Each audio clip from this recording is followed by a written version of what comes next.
monsoon intensifies across Nepal, triggering heavy rainfall warnings and high flood risk. 6 major highways also obstructed. Nepal approves 58 billion rupees in foreign investment commitments. Agriculture, tourism and energy dominate investors' interest. Nepal's freed Kamai has marked 26 years of liberation. Freedom, however, remains incomplete without land and rehabilitation. Ukrainian drones hit 2 warehouses belonging to Russia's biggest online retailer. 8 killed and 62 injured in the strikes. U.S. strikes hit Iran for 7th consecutive night. Iran also launches retaliatory attacks as Kuwait reports power facility damage. And France and England battling for 3rd place in World Cup 2026 tonight. Match to kick off at 2:45 a.m. NST at Miami Stadium.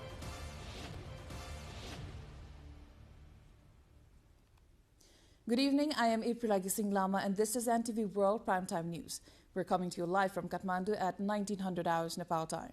Elsewhere, it's 13:15 in London, 22:15 in Tokyo, and just after midnight in Sydney.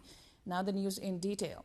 Nepal's monsoon is expected to intensify over the next 2 days, with authorities warning of heavy to very heavy rainfall across large parts of the country and an increased risk of floods, landslides, and river inundation. The Department of Hydrology and Meteorology, DHM, said the enhanced monsoon activity is being driven by a low-pressure system over the Bay of Bengal that is moving northwest. The department forecast moderate rainfall accompanied by thunder and lightning across most parts of the country through Sunday, with isolated areas expected to receive heavy to very heavy rain. Now, the heaviest rainfall in the past 24 hours was recorded at the Melamchi Rainfall Measurement Center in Bagmati province, where 105.4 millimeters of rain was measured according to the department. Department spokesperson Bibhuti Pokhrel said the weather system is expected to remain active through Sunday, increasing the likelihood of widespread rainfall. Authorities warn that intense rainfall could trigger flash floods, landslides, inundation and sharp rises in river and stream levels, urging the public to take necessary precautions. The National Disaster Risk Reduction and Management Authority has issued a high alert for the next 48 hours. Gandaki, Lumbini and parts of Sudur Pashchim province.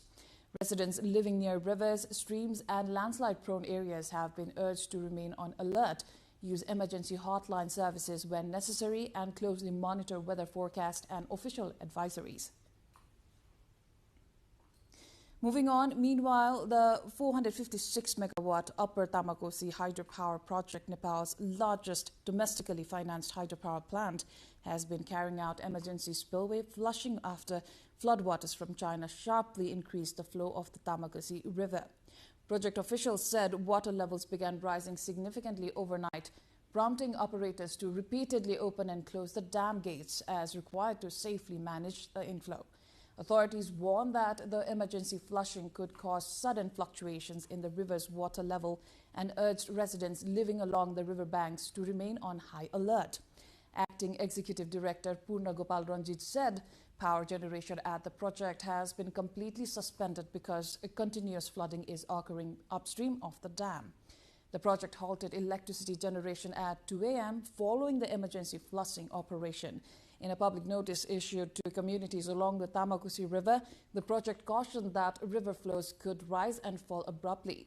Residents have been advised not to fish, bathe in the river, or go near its banks until further notice. Meanwhile, floods and landslides triggered by incessant rains have disrupted 6 major highways across the country, including Kanti Highway, Meiji Highway, Oroniko Highway, and the Kalikandaki Corridor. Now, Nepal has approved foreign direct investment commitments worth 58 billion Nepali rupees, around $436 million in the current fiscal year. The Department of Industry said the commitments cover 1,116 projects, with agriculture, tourism and energy sectors receiving the largest shares. Foreign investors pledged around 23 billion rupees or $173 million for agriculture projects, while tourism attracted 13 billion rupees, about $98 million, and energy received 7 billion rupees, nearly $53 million. The department said 897 projects received commitments through the automatic route, while 219 projects were approved through the regular process.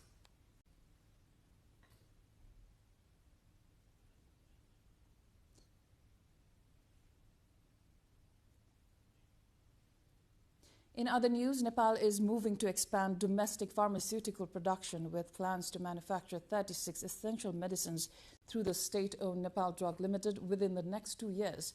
The Ministry of Health and Food Safety said it is advancing an agreement with Nepal Drug Limited to strengthen local medicine production and reduce dependence on imports. Now, Nepal Drug Limited currently produces 11 types of essential medicines. The government plans to add medicines for chronic conditions, including high blood pressure and diabetes, in the next phase. The ministry said research and development, quality testing, production approvals, and technical preparations will be accelerated to support the expansion. The government says the initiative is aimed at promoting the domestic pharmaceutical sector, improving medicine self-reliance, reducing import dependence, and ensuring regular access to affordable essential medicines. We're going for a short break here. More news coming up. Do stay with us.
You're watching NTV World Primetime News. Welcome back. The Birganj Customs Office, Nepal's largest customs point on the Indian border, collected 89.19% of its annual revenue target in the fiscal year 2025-26. The office collected 243.82 billion rupees against a target of 273.37 billion rupees, according to Information Officer Uday Singh Bista. Bista said the target was missed due to slower economic activity, lower than expected imports, and a decline in imports of several key commodities. The Department of Customs had assigned a nationwide customs revenue target of 588.25 billion rupees for the fiscal year, with 41.45% expected to come from the Birganj Customs Office alone. As Nepal's highest revenue-generating customs office, Birganj collected between 18 billion and 22 billion rupees in revenue each month. Collections peaked at 22.82 billion rupees in Chaitra and remained above 22 billion rupees from mid-May to mid-July. Major revenue sources included imports of liquefied petroleum gas, LPG, petroleum products, jeeps, cars, vans, motorcycles, ready-made garments, biscuits, raw materials for polythene production, sanitary products, plastic goods, peanuts, and almonds.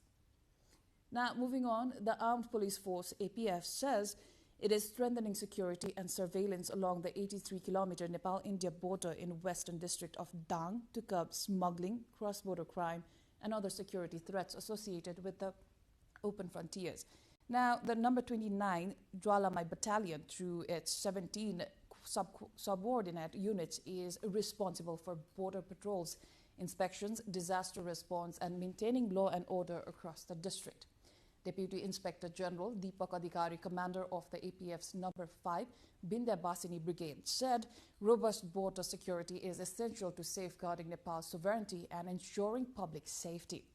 APF officials said effective management of the open border requires not only the deployment of security forces, but also close cooperation from local communities. In other news, 26 years after Nepal abolished the Kamaiya bonded labor system, thousands of freed Kamaiya families say the promise of freedom remains unfulfilled. Despite the legal end of generations of bonded labor, many are still waiting for land ownership, permanent rehabilitation, and the basic conditions needed to live with dignity. Subeksha Rajak, together with our correspondents Durga Upadhyay in Kanchanpur and Santosh Subedi in Dang, brings you this report. 26 years ago, On July 17, 2000, Nepal officially abolished the Kamaiya system, a centuries-old form of bonded labor that had forced thousands of families, mostly from the Tharu community, to work for landlords in exchange for shelter and meager wages. The declaration marked a historic turning point. It promised not only freedom from bondage but also land, housing, and a chance to rebuild lives with dignity. But more than a quarter of a century later, for many former Kamaiyas, that promise remains unfulfilled. Across western Nepal, thousands of freed Kamaiya families are still living in temporary settlements on government or public land. Many continue to survive without legal ownership of the land they occupy, permanent housing, or secure livelihoods. According to community leaders, nearly 32,500 freed Kamaiya families were identified across Dang, Bake, Bardia, Kailali, and Kanchanpur, while around 27,000 families have received land ownership certificates. 1,000 remain excluded from government records. Even among those who hold land certificates, some families say they have never been shown the land allocated to them. दासमा रही हमरा एकदम बंधन परल है उ time में हमन बहुत खुशी लागत बीच में आफत हो गेल जे का कि ना हमन खैना हो अब सावन के महीना हमरा वहां से किसनो खेत देहल यहाँ खासै पूरा नहीं करल हो अबिन फे लड़का बच्चा सब पढ़ल लिखल बच्चा फे अबिन बेरोजगार के बाटे रोजगार नहीं भेटित है अब. The challenges extend beyond land ownership. In Kailali and Kanchanpur, government records identify 14,267 freed Kamaiya families, but only 12,320 have been rehabilitated. Many families are still waiting for permanent settlement, while others say the small plots they received are insufficient to sustain their livelihoods. Limited access to education, vocational skills, and employment opportunities has left many former bonded laborers dependent on daily wage labor, trapping a new generation in poverty despite their legal freedom.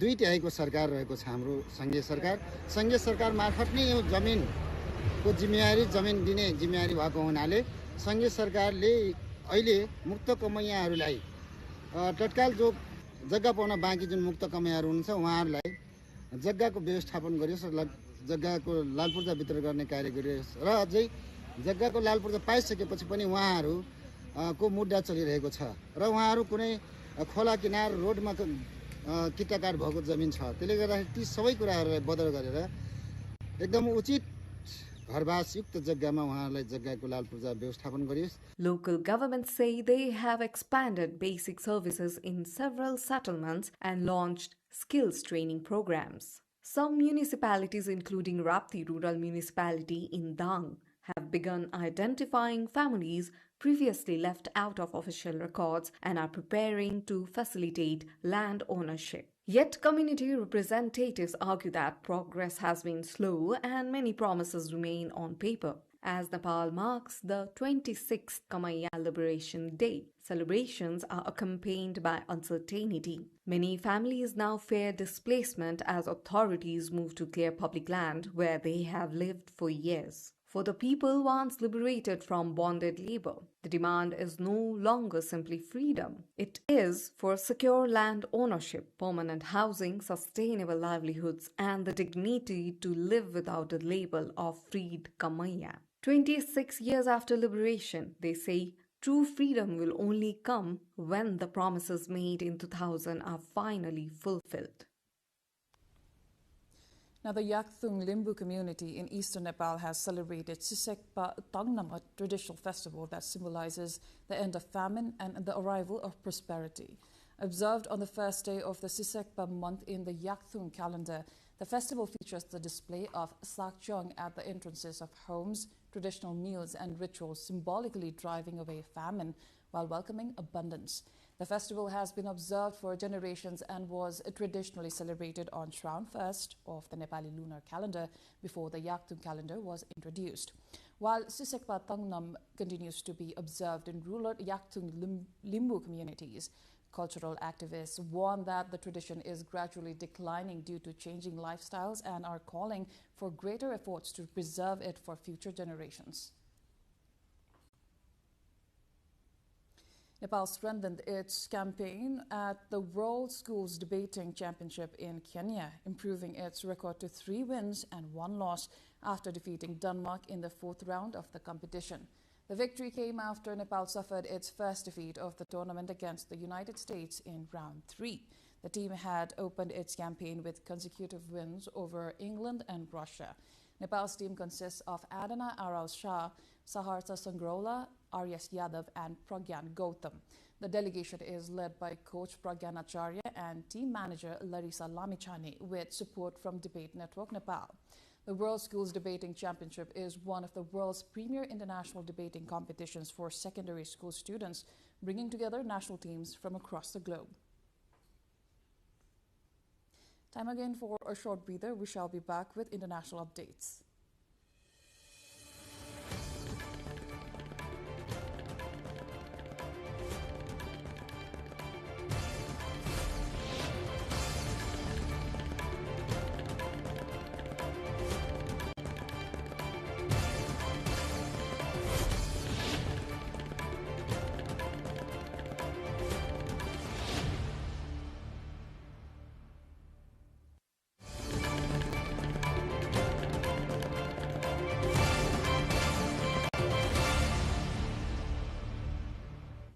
Eight persons have been killed and 62 injured after Ukrainian drones struck 2 warehouses belonging to Russia's biggest online retailer, Wildberries, according to Russian officials. 7 deaths and 25 injuries occurred at a warehouse in the city of Tambov that lies southeast to Moscow.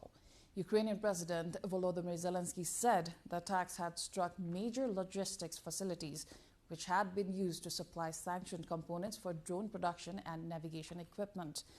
He added that Ukraine had also struck targets in the Sea of Azov, the Black Sea, and Russian-annexed Crimea. The U.S. military said it carried out the 7th night of strikes on Iran since President Donald Trump declared the temporary ceasefire agreement was over. U.S. Central Command CENTCOM said its forces hit surveillance sites, military logistics infrastructure, underground weapon storage, and maritime capabilities. Iran too launched more attacks on Washington's Gulf allies today after a 7th straight night of U.S. strikes targeting Iranian military sites, including logistics infrastructure, escalating the war 1 week after a fragile ceasefire agreement fell apart. Iran said it responded by targeting U.S. allies in the region, including Kuwait, which said a power plant and an oil facility had been hit. Kuwait came under sustained attacks with a desalination plant hit and operations at Kuwait International Airport suspended due to repeated missile and drone threat later on Saturday. Kuwait State News Agency said an oil facility had suffered significant damage and some people had been injured in repeated Iranian attacks. Now, the European Union has proposed easing the bloc's emissions trading rules, giving businesses more time to reduce greenhouse gas emissions under a broader overhaul of the bloc's climate policy. Under the emissions trading system, ETS, industries and power plants must buy permits for every ton of carbon dioxide they emit, creating a financial incentive to reduce emissions, while companies can also trade or receive some allowances for free. The proposed reforms would allow some industries to continue receiving free emissions allowances until 2038, instead of phasing them out by 2034, provided they commit to investing in decarbonization. The European Commission also proposed slowing rate at which it caps annual permits, aiming to ease compliance cost while also keeping the EU on track to cut carbon emissions by 90% by 2040. The proposals must still be approved by EU member states and the European Parliament before taking effect. Now, at least 8 people have been killed and 34 others remain missing after a landslide struck Bengshui County in Chongqing Municipality, southwestern China. The landslide occurred following heavy rainfall, sending large volumes of earth and debris crashing into the affected area and burying homes and infrastructure. Emergency response teams were immediately deployed to conduct search and rescue operations with personnel using heavy machinery, such equipment and rescue dogs to locate those trapped. Local officials have evacuated residents from nearby high-risk areas as a precaution and warned communities to remain alert amid ongoing adverse weather conditions. Moving on, Indian activist and educationist Sonam Wangchuk, on hunger strike for the past 20 days in Delhi, has been forcibly removed from his protest site. The 59-year-old had been protesting in support of an online satirical movement called the Cockroach Janata Party, CJP, who are seeking educational reforms. The protesters had planned a march to India's parliament on Monday. Wangchuk was sitting on hunger strike in the scorching summer, consuming nothing but salt and water. He had lost more than 9 kg and was in a lot of pain. More international news coming up and sports update coming up next. For now, a short breather.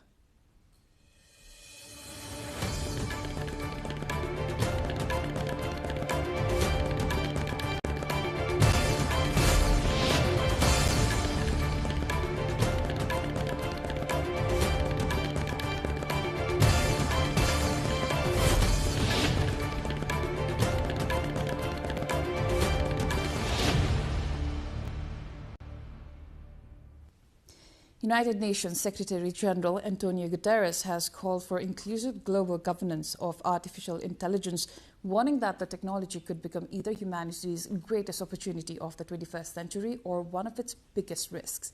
Addressing the opening ceremony of the World Artificial Intelligence Conference in Shanghai, Guterres said technologies that will shape the future of humanity must be developed and governed with participation from all countries. And I see 3 tests for AI in early warning. First, observations and data. No matter how powerful technology becomes, artificial intelligence cannot compensate for missing data. The countries most vulnerable to climate disasters often have the least access to these technologies. These must change. I've called on every major AI company to power its data centers with renewable energy by 2030 and to disclose its full environmental footprint.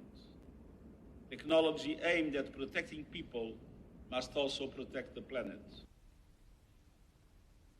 In other news, firefighters continued battling a major wildfire overnight in central Spain's Guadalajara province, where flames have spread across approximately 3,400 hectares of land and forced the evacuation of several mountain villages. Strong winds have hampered containment efforts, making it difficult for emergency crews to control the fire. Firefighters are working to establish containment lines and prevent further spread as weather conditions remain challenging.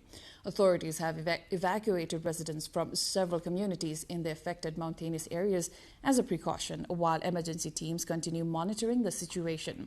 The cause of the wildfire has not yet been confirmed. Officials are assessing the extent of the damage and the risks posed to nearby settlements as firefighting operations continue. A total of 750 couples get married at the Guadalajara fan zone in Mexico ahead of the FIFA World Cup final, combining their passion for football with their commitment to their partners. The mass wedding ceremony brought together newlyweds who celebrated the occasion in the atmosphere of football festivities surrounding the tournament. Among them was Carmen, who said the event represented a union of 2 important parts of her life, her love for football and her love for her husband. The event was organized as part of activities in the Guadalajara fan zone, where supporters have gathered ahead of the World Cup final. The mass wedding highlighted the cultural and social celebrations that often accompany major international sporting events. India's first privately developed orbital rocket has completed its maiden flight, marking a major milestone in the country's efforts to expand private participation in the space sector and secure a larger share of the global space economy. The launch represents a significant step for India's emerging private space industry, which has gained momentum following government reforms aimed at encouraging private companies to develop and operate space technologies. The privately built rocket's debut mission demonstrated the growing capabilities of Indian startups and private firms in satellite launch technology, a field traditionally dominated by state-run institutions. The successful test flight is expected to encourage further innovation and investment in India's space ecosystem as the country expands its ambitions in the global commercial launch industry.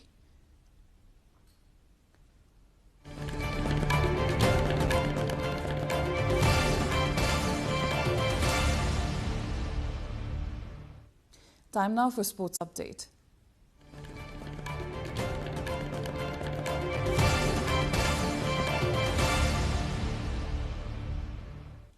France and England are facing off in the FIFA World Cup 2026 third-place playoff tonight, as only 2 matches remain in the tournament, with both teams seeking to end their campaigns on a winning note.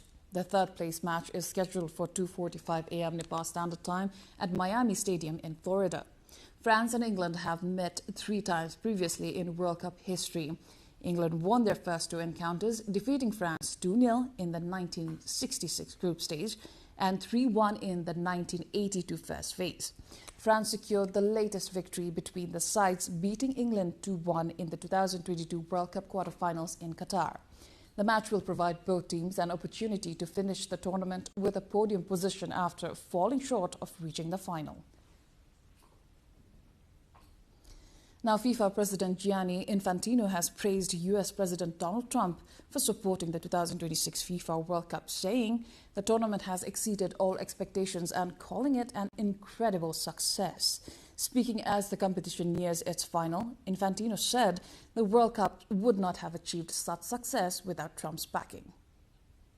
It is the truth. You don't need people to compliment you, Mr. President, but this World Cup would not have been such an incredible success without you. Please, your administration, every single person in the White House, in the administration, in the cities, in the states, everywhere contributed to create this safe and secure and joyful environment to live something that the world has never seen. The world's first fighting league for humanoid robots launched Thursday in Shenzhen City, China's technology hub, drawing over 200 teams from countries including China, the United States and Singapore. The event, officially named the Ultimate Robot Knockout Legend, URKL, places humanoids in an octagon ring to kickbox in front of a roaring crowd. Among all competitors, only 32 teams advanced to compete for the championship belt and a prize pool of approximately $1.48 million. All teams compete using the standardized Engine AI T800 full-sized humanoid robot. Judges evaluate key performance areas including motion control, balance algorithms, perception, decision-making, power systems, and structural protection. According to Zhao Tongyang, founder and CEO of Shenzhen-based firm Engine AI, the robots and the intelligence behind them are designed not only to withstand physical impacts, but also to continue functioning under pressure.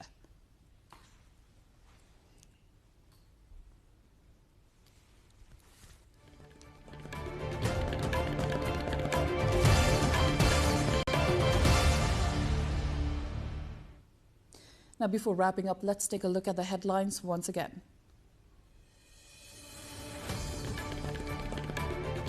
Monsoon intensifies across Nepal, triggering heavy rainfall warnings and high flood risk. 6 major highways also obstructed. Nepal approves 58 billion rupees in foreign investment commitments. Agriculture, tourism and energy dominate investors' interest. Nepal's freed Kamayas marked 26 years of liberation. Freedom, however, remains incomplete without land and rehabilitation. Ukrainian drones hit 2 warehouses belonging to Russia's biggest online retailer. 8 killed and 62 injured in the strikes. US strikes hit Iran for 7th consecutive night. Iran launches retaliatory attacks as Kuwait reports power facility damage. And France and England battling for 3rd place in World Cup 2026 tonight. Match to kick off at 2:45 a.m. NST at Miami Stadium.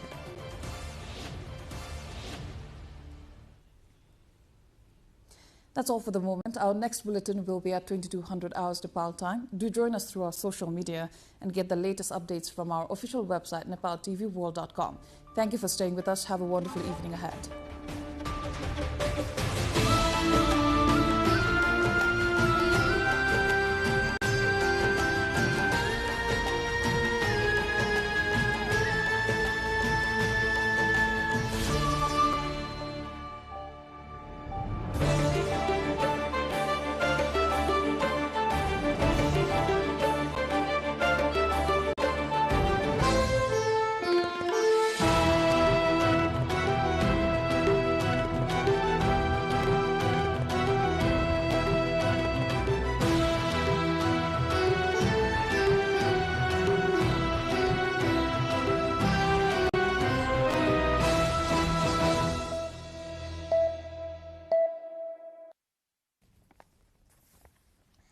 Welcome to the studios of NTV World in Kathmandu, Public Service Broadcasting PSB Nepal's new initiative to make Nepal more visible and audible to the global audience.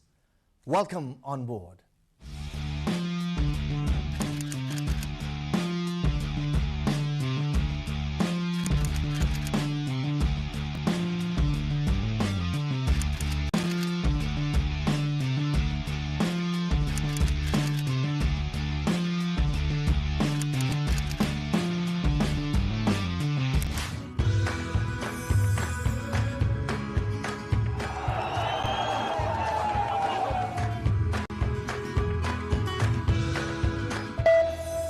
This is NTV World, facts that speak, insights that matter. Telling the stories of a changing planet. NTV World, Nepal's perspective to the world. Exploring the heartbeat of Nepali creativity. This is NTV World. The power of story shaped by technology. NTV World. Unearthing Nepal's hidden heritage. Discovering the timeless Nepal. Telling stories that endure across centuries. Where culture breathes, stories bloom. When the world moves, we make a sense of it. NTV World. Taste of Nepal. Every recipe, every flavor tells the story. Journalism in the digital age. Fast, focused, verified. Stories hold power.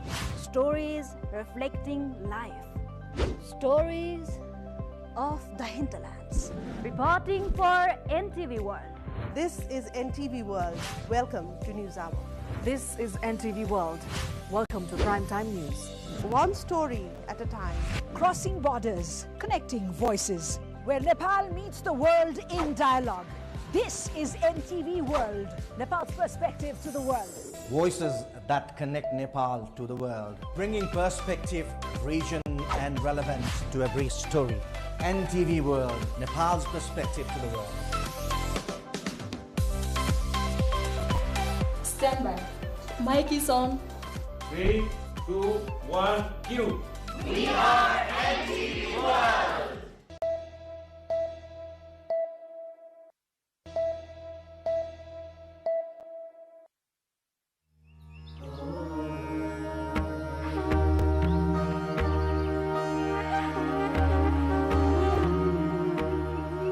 Pashupatinath is located in the eastern part of Kantipur city, approximately 5 kilometers away from Bagmati River. During the Lichavi period, the area surrounding Pashupatinath was known for animal rearing.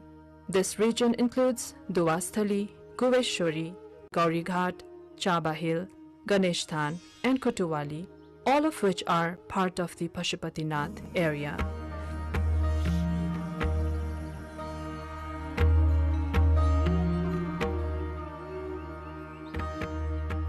In 1979 AD, UNESCO designated Pashupatinath as a World Heritage Site. The blessings of Pashupatinath have been revered since ancient times, indicating the site's significance long before the Lichavi dynasty. The presence of Jyotirlinga, a sacred representation of Lord Shiva, is mentioned in one of the ancient texts, highlighting its historical and religious importance.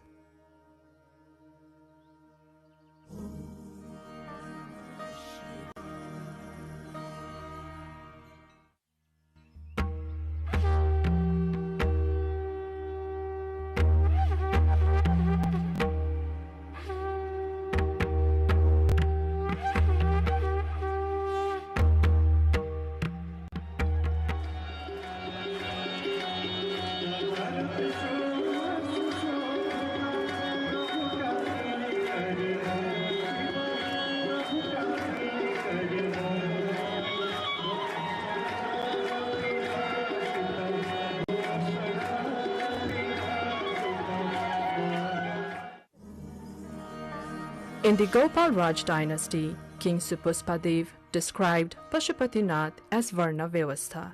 Following Supuspadev, every subsequent king incorporated the name of Pashupatinath within their own names. King Vaskardev offered 3 kosh to Pashupatinath, Brishdev presented a Trishul, Dharmadev contributed a Brishjos, and Narendradev offered various kosh made from different materials.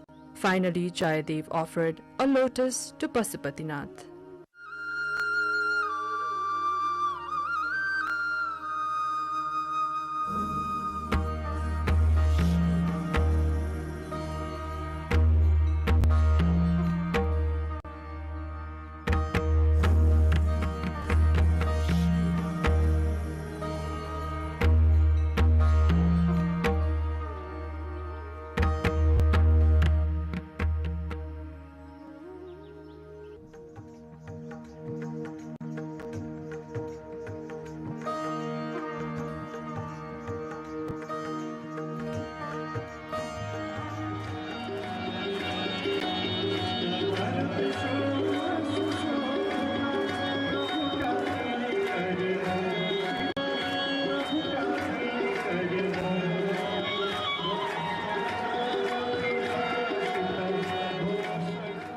In 1473 BS, Jyoti Malla renovated Pashupatinath. The priest Nityananda initiated the removal of the 3-story structure of Pashupatinath and reduced it to a single story. Queen Ganga, the consort of Shiva Singh, had the Bhasa Bamsawali written, which is still present today.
During the Malla dynasty, the offerings made by the kings to Pashupatinath can still be seen today.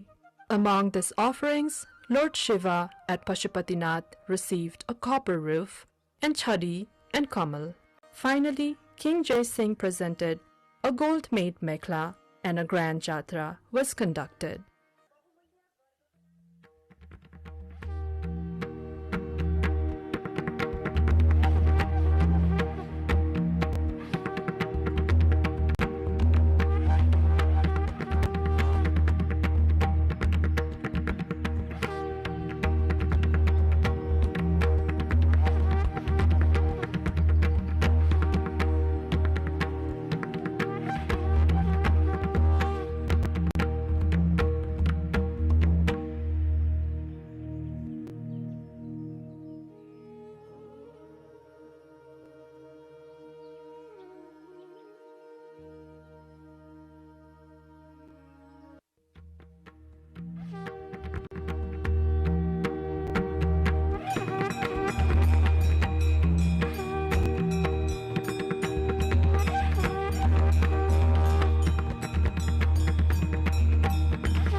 The temple's extraordinary design is attributed to the cumulative contributions of successive kings, each leaving their mark by adding distinctive elements to its architecture. This rich history of royal patronage is a primary factor contributing to the exceptional and intricate design of this revered temple.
In the high mountains, where the air thins and silence deepens, an ancient discipline endures.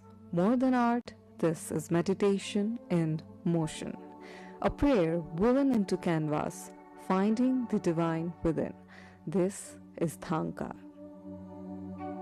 थाङ्का भने चाहिँ त्यो समतल भूमि भने हो के हैन त्यो space भने हो त्यो रेसियोमा पनि तपाईले सेतो गडमा स्पेस देख्यो हैन हो त्यसमा चाहिँ का लेख्ने भने चाहिँ बुद्धको वचन लेख्ने भने हो के त्यो बुद्धको वचन बागल चाहिँ त्यो चाहिँ शुद्ध छ हैन राम्रो छ त्यसले चाहिँ मानव जीवनलाई चाहिँ कल्याण मानव जीवनलाई मात्र नभएर प्राणी जगतलाई नै चाहिँ कल्याण गर्ने चिज हो थाङ्का त्यही भएर चाहिँ जीवन जिउनेसँग चाहिँ रिलेटेड छ भनेर भने हो त्यो चाहिँ पञ्चतत्त्वको रूपमा चाहिँ त्यो चिनाएर त्यो तत्त्वलाई त्यो ठाउँमा जानुपर्छ भनेरको यो त आशयको रूपमा चाहिँ लगेको हुन्छ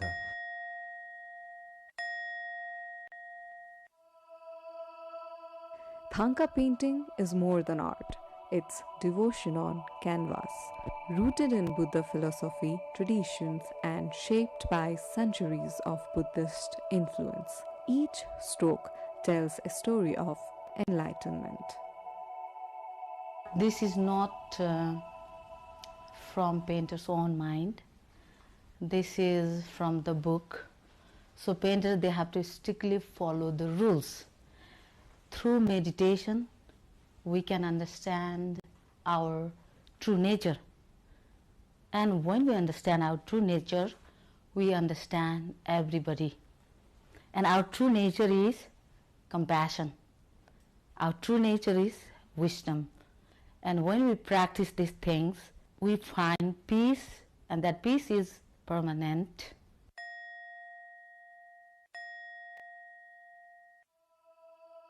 Thanka painting is not merely creation.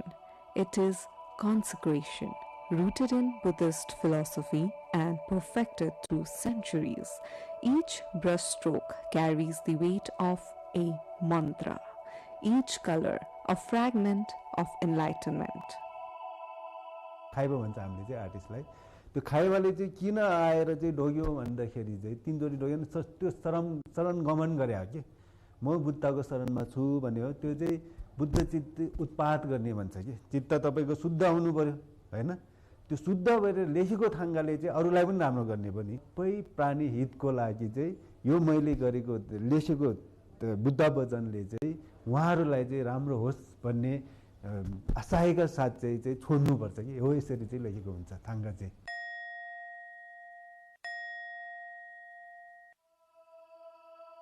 The Thanka is a visual sculpture, a spiritual map to transcendence. Every artist begins not with imagination, but with surrender to discipline, devotion, and compassion for all living beings. To paint is to meditate. To complete is to awaken.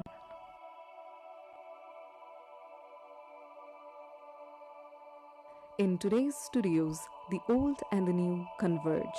Tutors like Sushan Subedi introduce curious travelers to ancient grammar of lines and color. All of the painting you are seeing over here, so these are known as tanka, which is a Tibetan word which means the painting that is painted on a cotton surface. Okay, so first of all what we do is, we just take a normal cotton like this and we stretch it on a wooden frame very hardly and very tightly.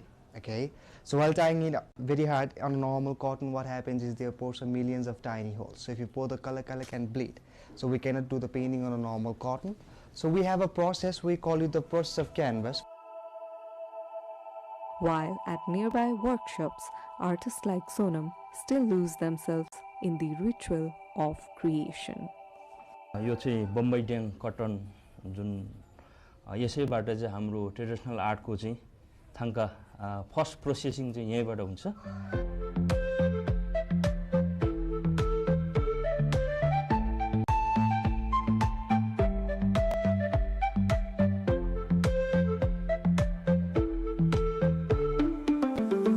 सरेस भन्ने गरिन्छ हामीले, यो चाहिँ खासमा र याक skin भनेर चाहिँ प्रयोग गरिन्छ पहिलेको त्यो हिस्ट्री हेर्दाखेरि चाहिँ. अनि अब यो चाहिँ हाम्रो चाहिँ माध्यम चाहिँ यो ग्लुको काम गर्छ. यसले चाहिँ यो र हामीले चाहिँ माटो मिसाएर चाहिँ यसमा पानी लगाएर अब यसको कति मात्रा गरेर तताइसकेपछि चाहिँ अनि अब हामीले कत्रो क्यानभस बनाउने कतिवटा बनाउने त्यो हिसाबले हामीले यो सरेस माटो भनिन्छ त्यो मिलाएर मात्रा मिलाएर हामीले प्रोसेसिङमा जानु सकिन्छ.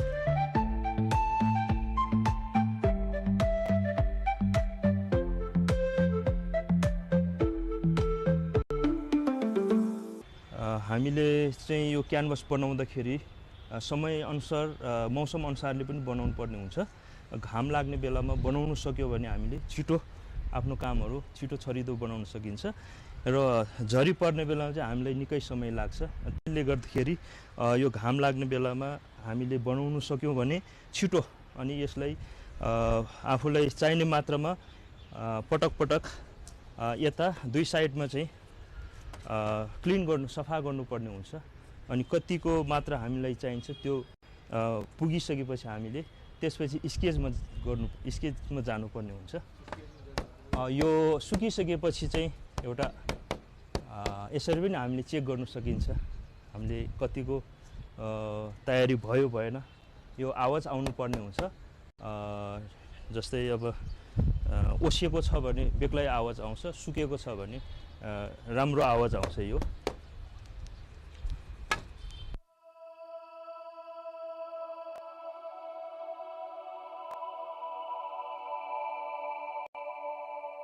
Thangka painting begins with the canvas stretched tight, once upon wood, now upon iron frames. The glue that seals it, once drawn from the yak, now sourced from the maple or synthesized in a lab. Yet in the scent of drying paste, the artist still reads the readiness of the soul of the painting.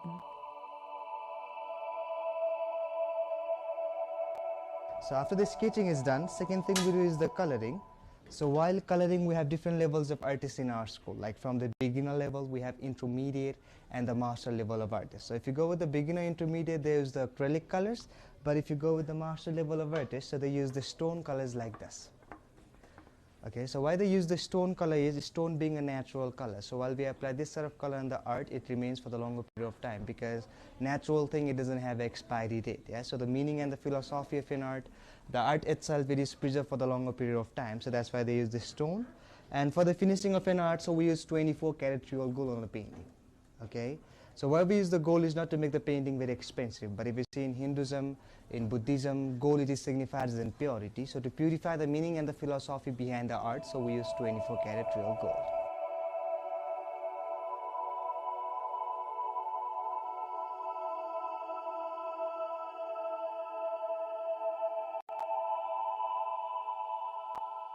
Every line follows a rule, every proportion holds meaning. The face of the deity isn't imagined, it slowly reveals itself, guided by sacred patterns that keep harmony between the world outside and the spirit within. The colors come from the earth, crushed stones and minerals mixed with glue, made to last for generations. Lapis brings purity, malachite speaks of compassion, and cinnabar carries wisdom. These are just colors. They are prayers in pigment.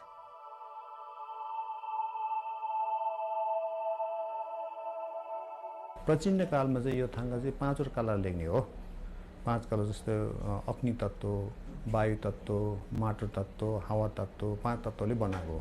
त्यो पाँच तत्त्वले किन बनाएको भने त्यो पाँच तत्त्वबाट हाम्रो शरीर बनाएको छ नि।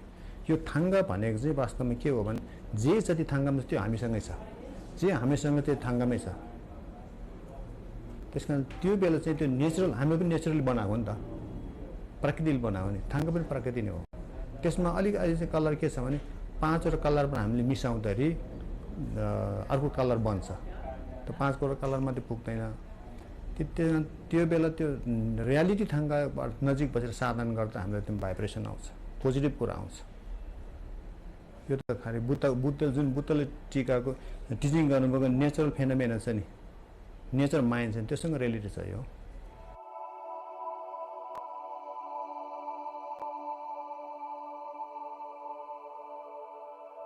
Then comes the awakening, the eyes. Until that moment, the thanga is silent. When the artist paints the peoples, the deity is invited to reside within. The canvas breathes, the prayer begins.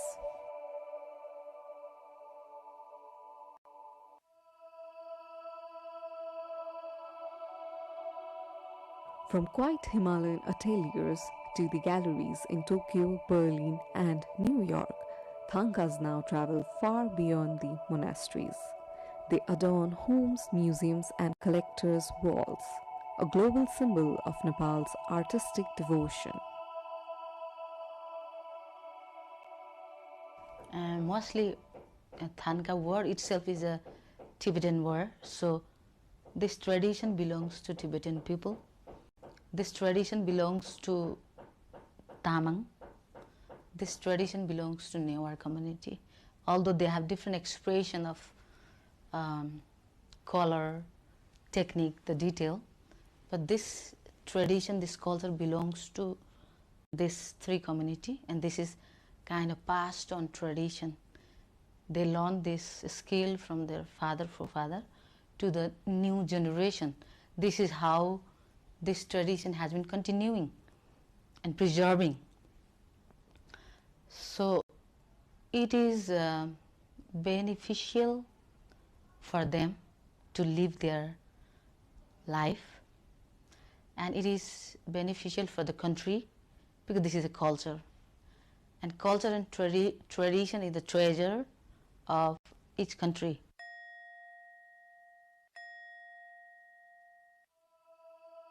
The trade sustains thousands. From the hum of Bodha's alleys to export crates bound for distant lands, Thanga has become a vital thread in Nepal's creative economy. Yet, as markets grow, so does the tension between faith and fame, between meditation and merchandise. कला चाहिँ दुवै राम्रै हो हैन, आफ्नो आफ्नै philosophy भन्ने हो।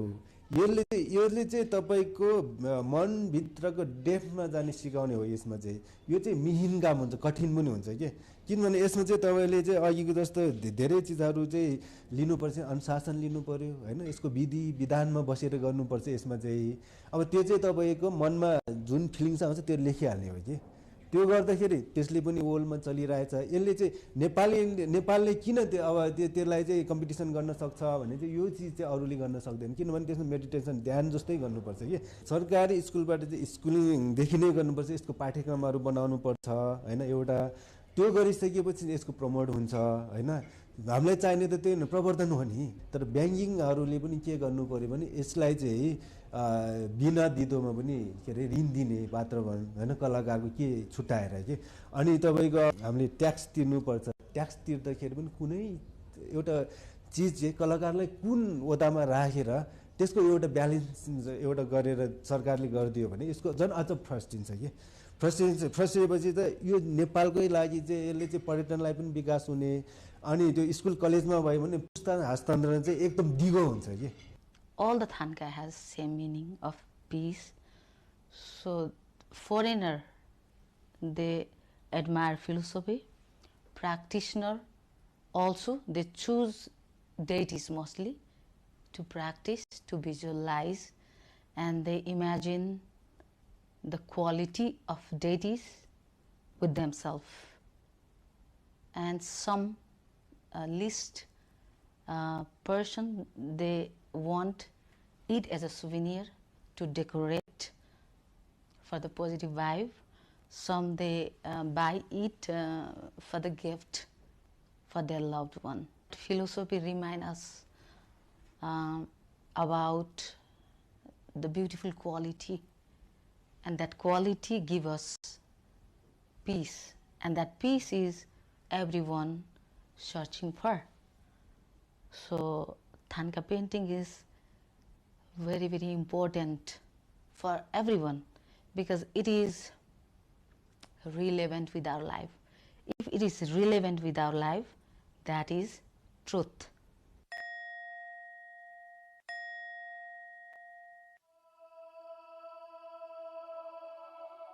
But beyond commerce and canvas, a Thanka is still a mirror reflecting a way of life where art and spirit breathe as one.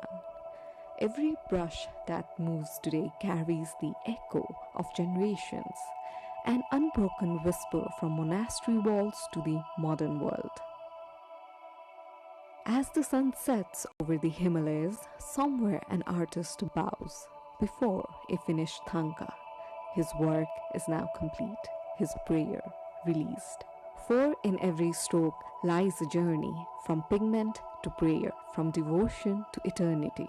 This is not just Nepal's art, it is Nepal's soul, painted into time.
Every house in Nepal, every cafes and corner, like most places in the world, feels like a fan zone at the moment, in celebratory mode as the biggest show on earth reaches its grand finale.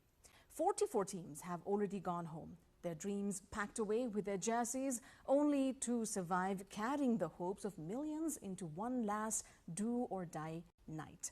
Tonight, we're not just counting down to kick off, we're breaking down the tactics, emotions, and the art of football commentary that brings the World Cup to life for Nepali fans.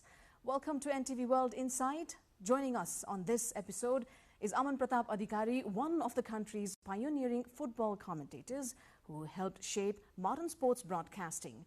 Also joining us is Sanjeev Silpakar, a veteran Nepali sports commentator and television personality, a familiar voice for generations of fans following both domestic and international football. Gentlemen, welcome to NTV World Insight. Thank you so much. Thank you, Sarah. Thank you so much. How has the experience been so far? Let's start with you. How is the World Cup? How are you feeling? World Cup is always so exciting. So this time, 48 teams, very new experience for us. So in the beginning, we thought 48 teams, it will be very long, and maybe a little boring because 4 new teams participating for the first time. That's why I thought personally it may be like very lengthy, and because of the time difference in US, in North America and Nepal, it'll be like, a little bit boring. But as it, move forward, progress, it's much more exciting than ever. What about you? Same thing.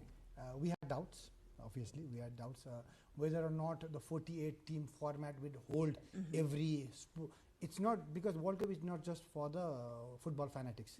It's for the whole world. It's for your mom and dad, my mom and dad, and our uncles and aunties and everyone. So the time difference was a huge challenge for our country. And 48-team format, will it be not just lengthy, will it be boring?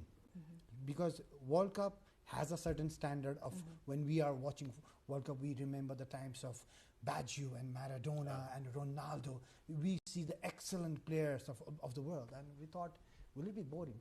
Then we went on to see the players like Vozina. And I'm like, oh my God, people we have not even heard of. And they are setting us an example right now in front of our eyes, and kind of like showing us whether or not we could actually participate in the World Cup. So this finally has hit the countries like Nepal. So thanks to the 48-team format, we are now finally getting to an idea that we might one day finally see our country over there as well. I think that also touches on the proposal floated to increase the number of teams in the next World Cup. Do you think it's going to happen, and how possible do you see for a country like Nepal in participating in the next, or maybe the future World Cups? So this is for the first time in World Cup we are seeing 48 teams. Now we heard lots of rumors there. Maybe in very next edition, or maybe 4 or 8 years later, there might be 64 teams. But it's not finally decided yet, I guess, right? If it happens, more countries will they will have chance to qualify. Even Nepal, if the qualifiers format changed, then I see the chance for Nepal as well. See, Sanjeev and I talk so much off the screen as well. We meet so often, right? So he's like so very hopeful.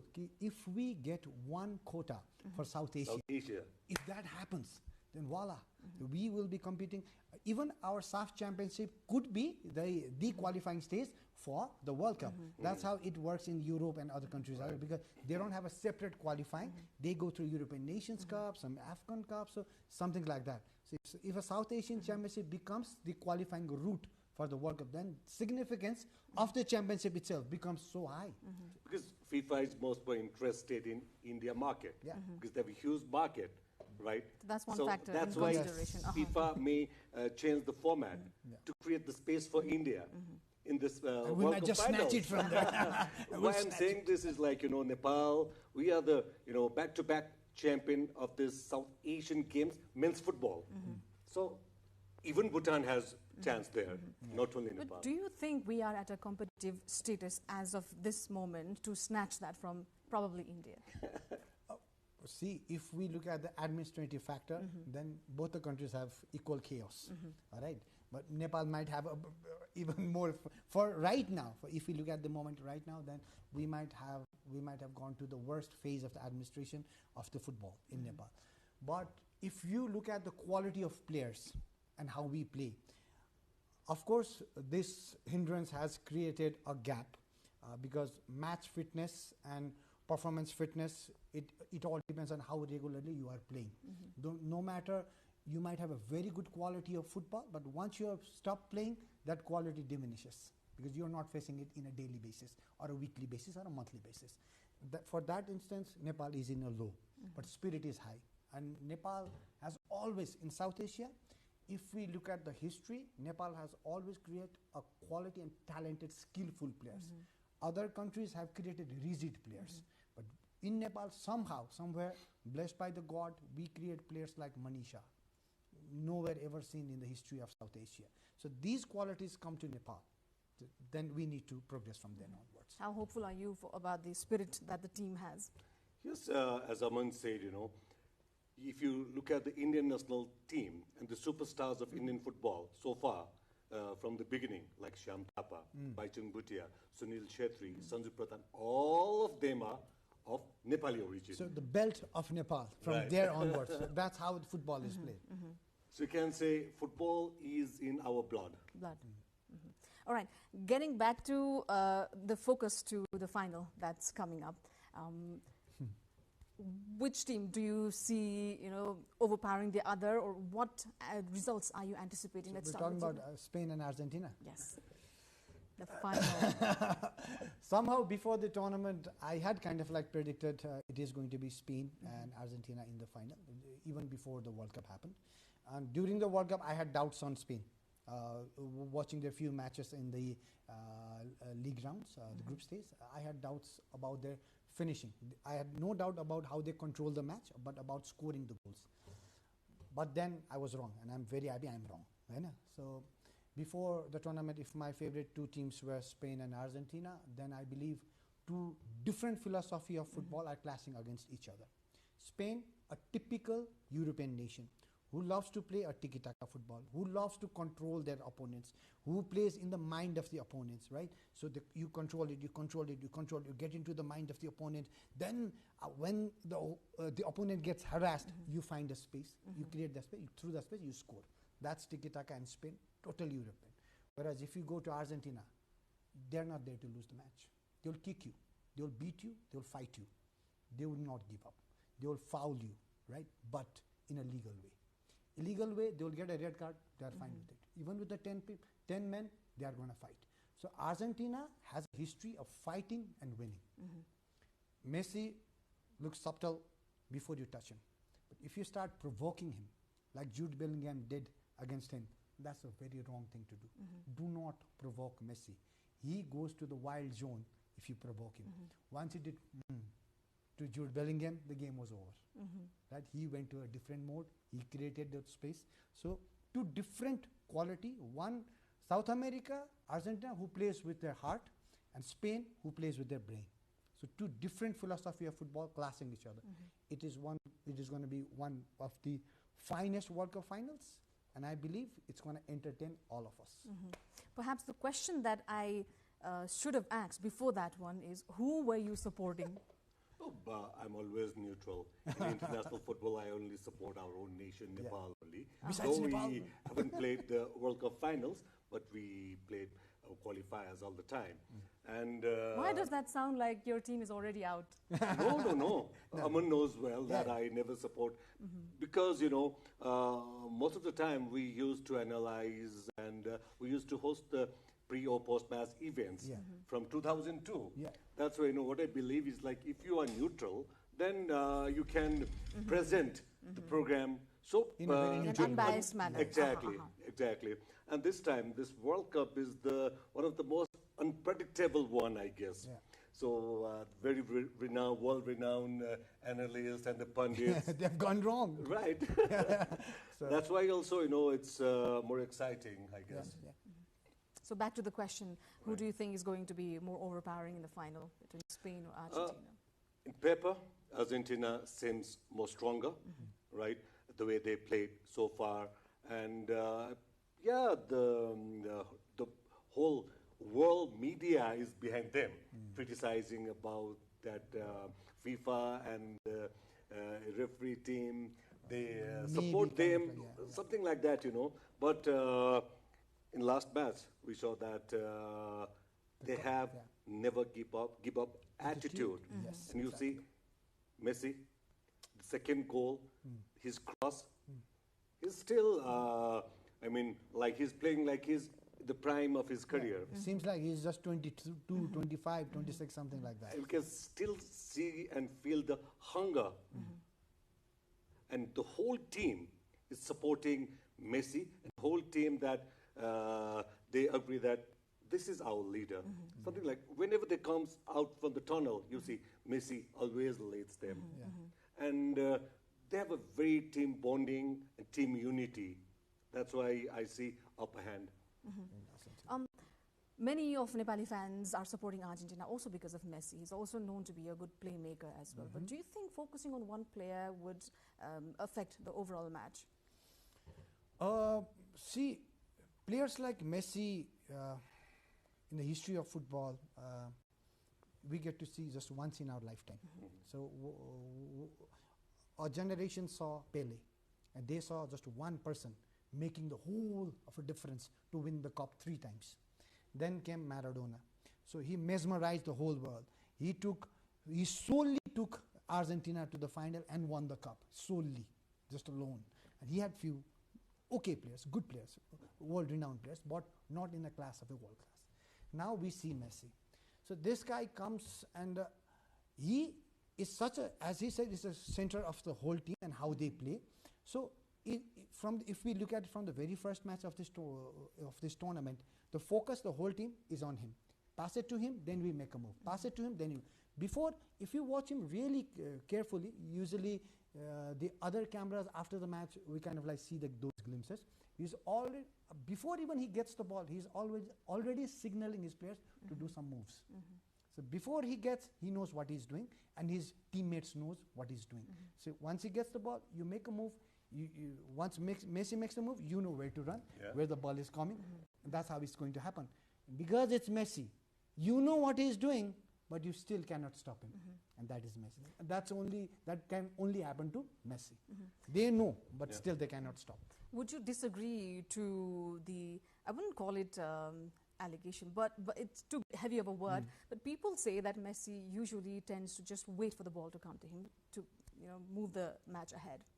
But that's his He's 38 now. He's 38. He's 38 now, and even you say that age is just a number, even though age matters in this kind of very competitive World Cup. And you're playing in a 3 or 4 matches gap every match.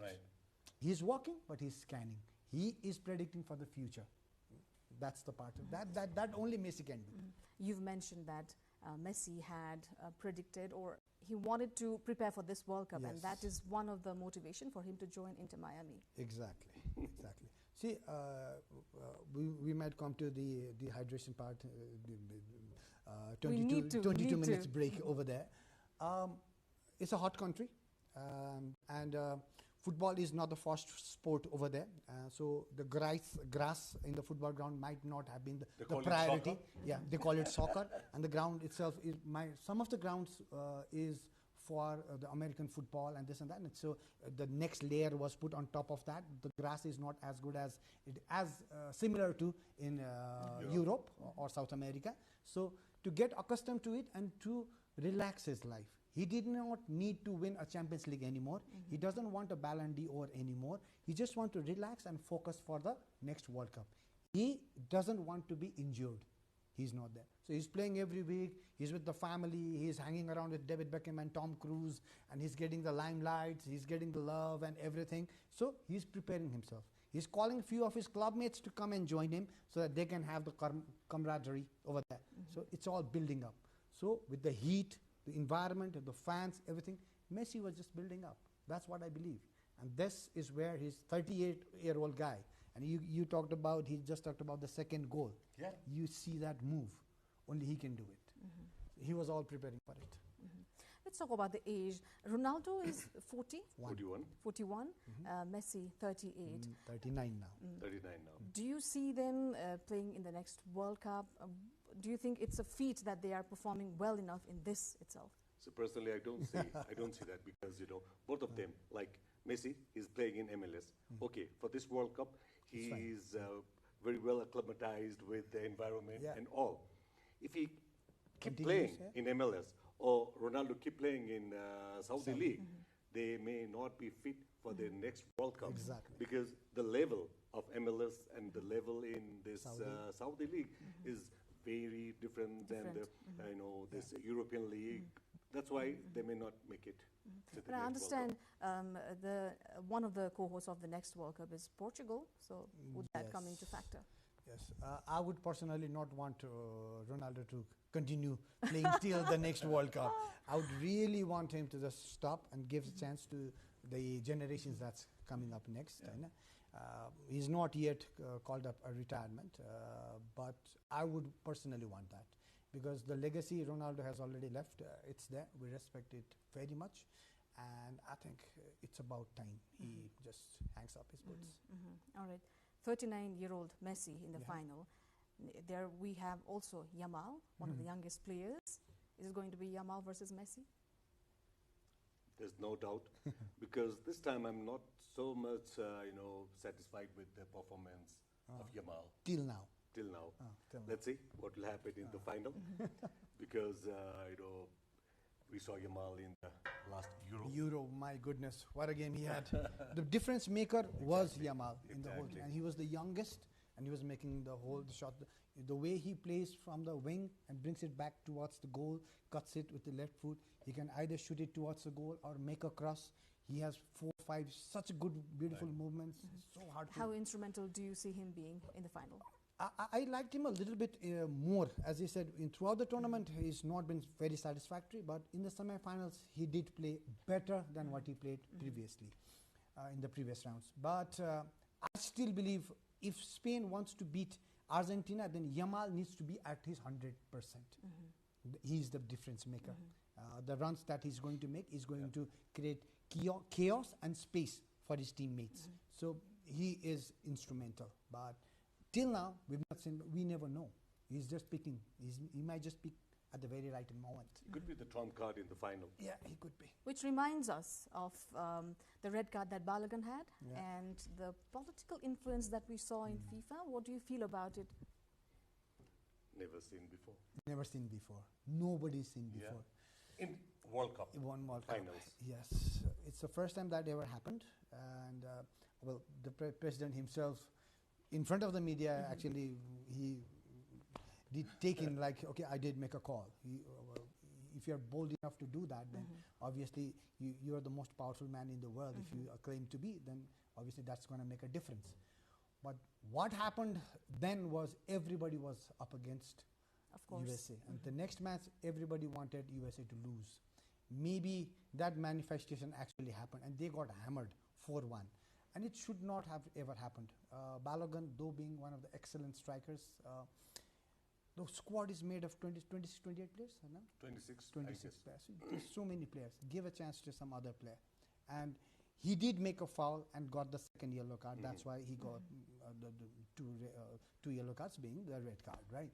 So just go along where the world is going on. If the world is okay with the law, then you should be okay with the law as well. It proved they are above the law. Exactly. Right? They found a loophole somewhere over there somehow, but we did not see other red cards being returned, right? We didn't see any of it being, even I think one other thing, Belgium or something, they did apply for one. England. Yeah, England, but it did not happen. So see, so these kind of power play destroyed football, like many of the things is destroying the beautiful game, but though the game is changing to more AI mode, but still, our generation would not like to see that. So in 2018, Diego Maradona once said, I remember, if World Cup happens in United States, you might see some funny things, lots of changes that United States may divide football whole 90 minutes into 4 quarters. Yes, he actually said that. Yeah, and it's happening. Yes, they have one reason that they may say this hydration break. It will help the players. Yes, that's true. But what I feel is like, FIFA, they have different plan. 104 games, 3 minutes in each half. They have a hydration break. Actually, that is not hydration break. That is advertisement break. Like 104 matches, 624 minutes of advertisement there. That's how just you commercial. Just a business thing. Just a business thing. But see, what they are killing is the momentum of the match. Football is known for a momentum. 145 minutes, you go with the plan. There's so many things that happens that was not discussed in the dressing room. Then you need to apply it right when you are playing. That's the beauty of football. Who would know you would be conceding a goal in a second minute or a first minute? You need to change the whole strategy of the match. Then that happens. That's the beauty. That's the challenge for the human mind and your physical as well. But then you start changing and making these rules and stuff. You start stopping the match like basketball is happening or the baseball is happening. Volleyball. It's killing the match. It's killing the integrity of football, really is. So both of you are not in for the hydration break. Not at all. There are too many rules as well, right? This time around, and I understand this is the first World Cup with so many red cards as well. Some of the rules are good as well. Yeah. Some of the rules are The good. goal kick rule, Yeah, the yeah. throw-in rules, the timings. The mouth covering one is even not bad. Not bad. I think it's okay. Yes. It's okay. Disciplinary actions again. That if I'm talking to you, then fine. If I have good words to say to you, I don't need to cover my mouth. Right? I can say that Sara Sapsana is the most beautiful girl that I've seen in the world. I can say that right now. If I say, oh, Sara Sapsana is something like that, then there is something fishy going on. But you say the same thing. If you cover your mouth, you'll get red cards. I know. So, especially the things that he implied, the timings for the goalkeepers to kick the ball out, the throw-ins timings, those have created goal-scoring chances more. And that's why we see so many goals, entertaining matches. I think there were very less nil-nil draws this time. This time the goal ratio is higher. Very higher. Maybe because of the number Toyonda ball itself. Yeah, even the ball. What about VAR? Is it taking away the essence? If you ask me, I'm not happy with the VAR. What I believe is VAR is still not matured. Yes. So the VAR is made by a human to find a flaw in a human error, but the VAR itself is a flaw nowadays. So I believe there will still take time and some expertise people to really get into how the VAR works and make it perfect. You're making a machine, and a human being making an error, we can take it because a human makes an error, because there's only certain things that you can do. You're running, you're conducting the whole game. You need to run 90 minutes where the players like Messi can relax and walk, right? A human referee can make an error, but a VAR making an error, we cannot take it. A machine making an error, we cannot take it. If it works properly, then it's the fine. very first match of Argentina, Messi should get red card on that. Yes, on the stamping from the back, right? So those kind of things, some of the decisions look very unfair, and the timings for the VAR, it depends on, see, the VAR referees. Who are they? Are they expertised players before then they become a referee, or are they academic people? We've never played football on the ground, but they know all the dictations and everything, the writings and the knowledge.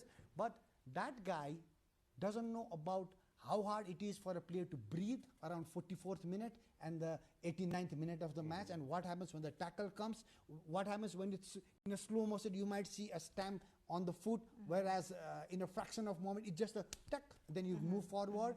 If you're not a player, and if you're just an administration guy sitting on a VR, he is so bound to make a mistake.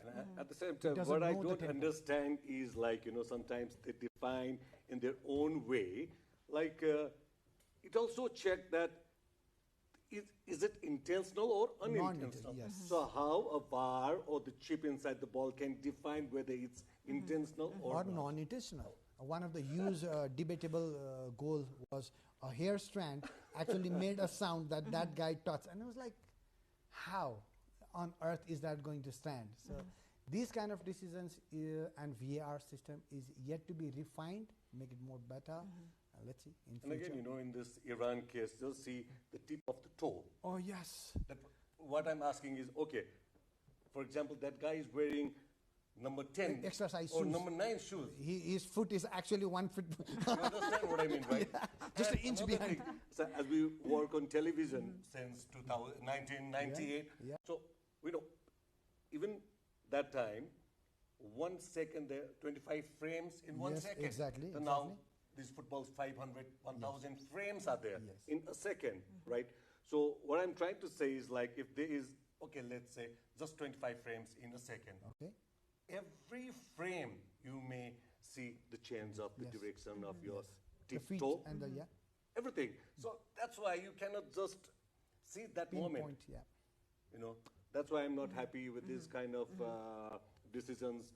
Because what I feel is like Iran, they were totally robbed.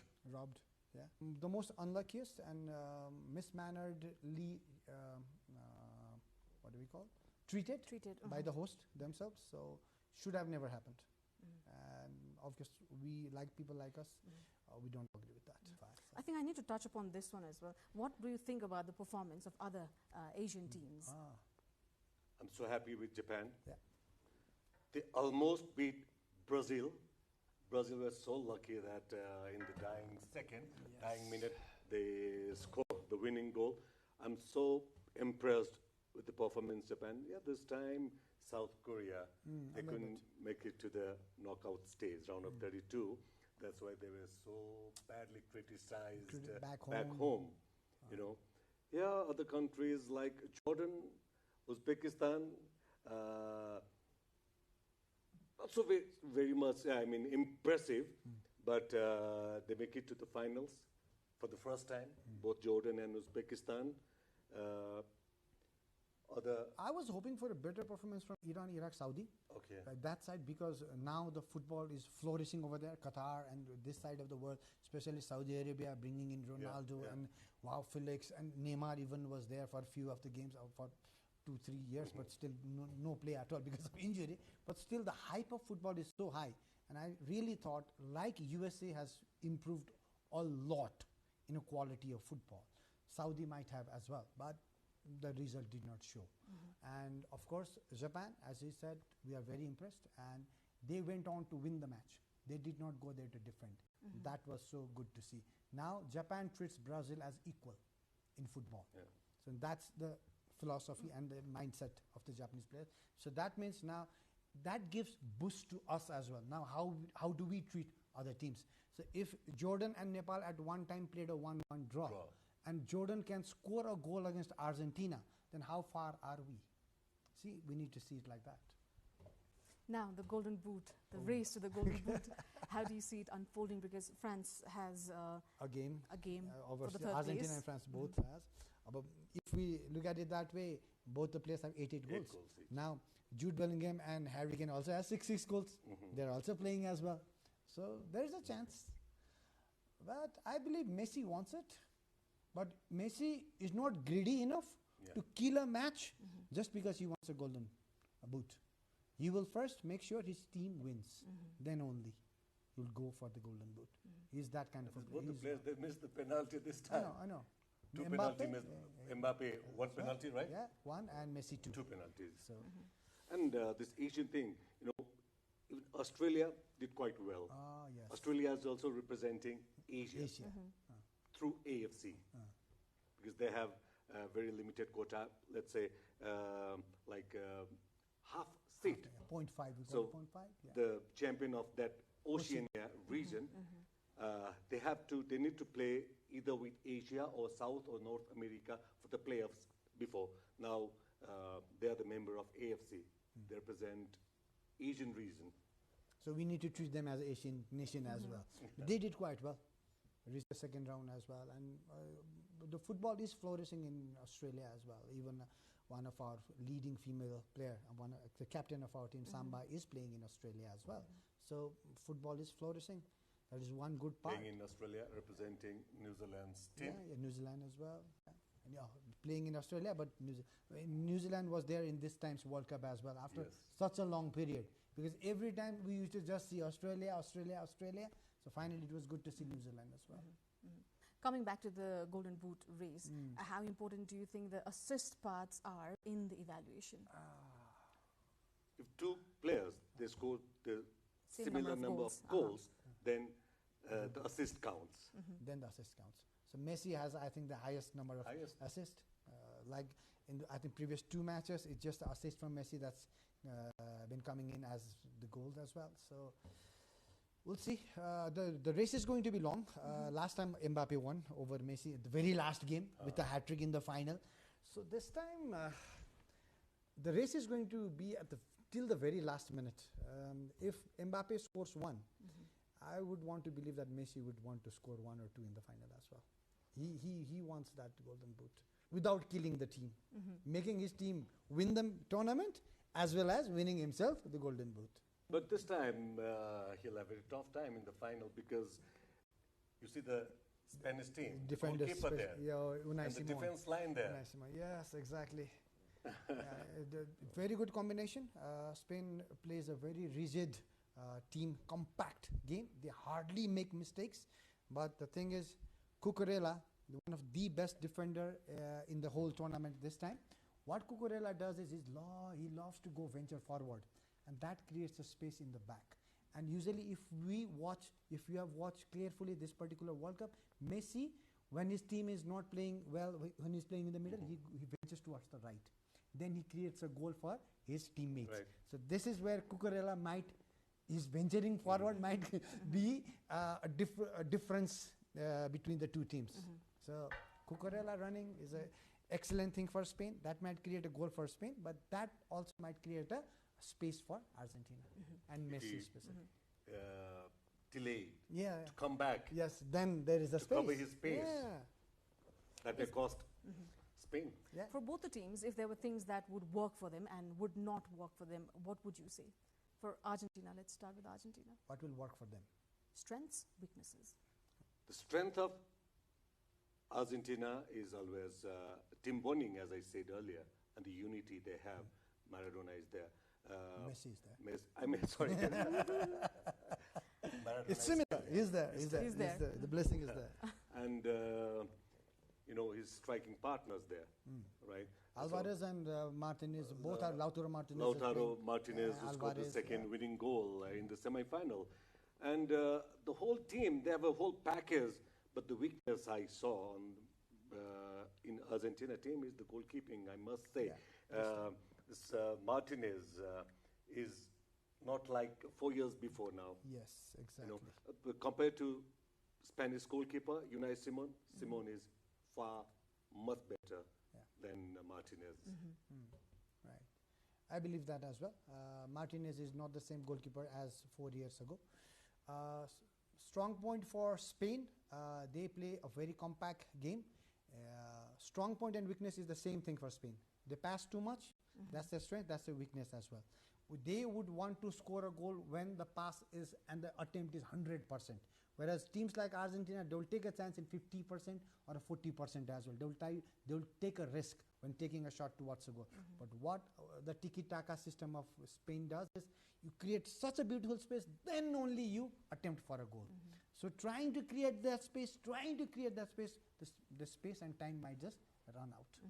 And that's where the physical game of Argentina is going to a little bit press Spain. Now it's not France they are playing against, it's Argentina. They are superbly physical team.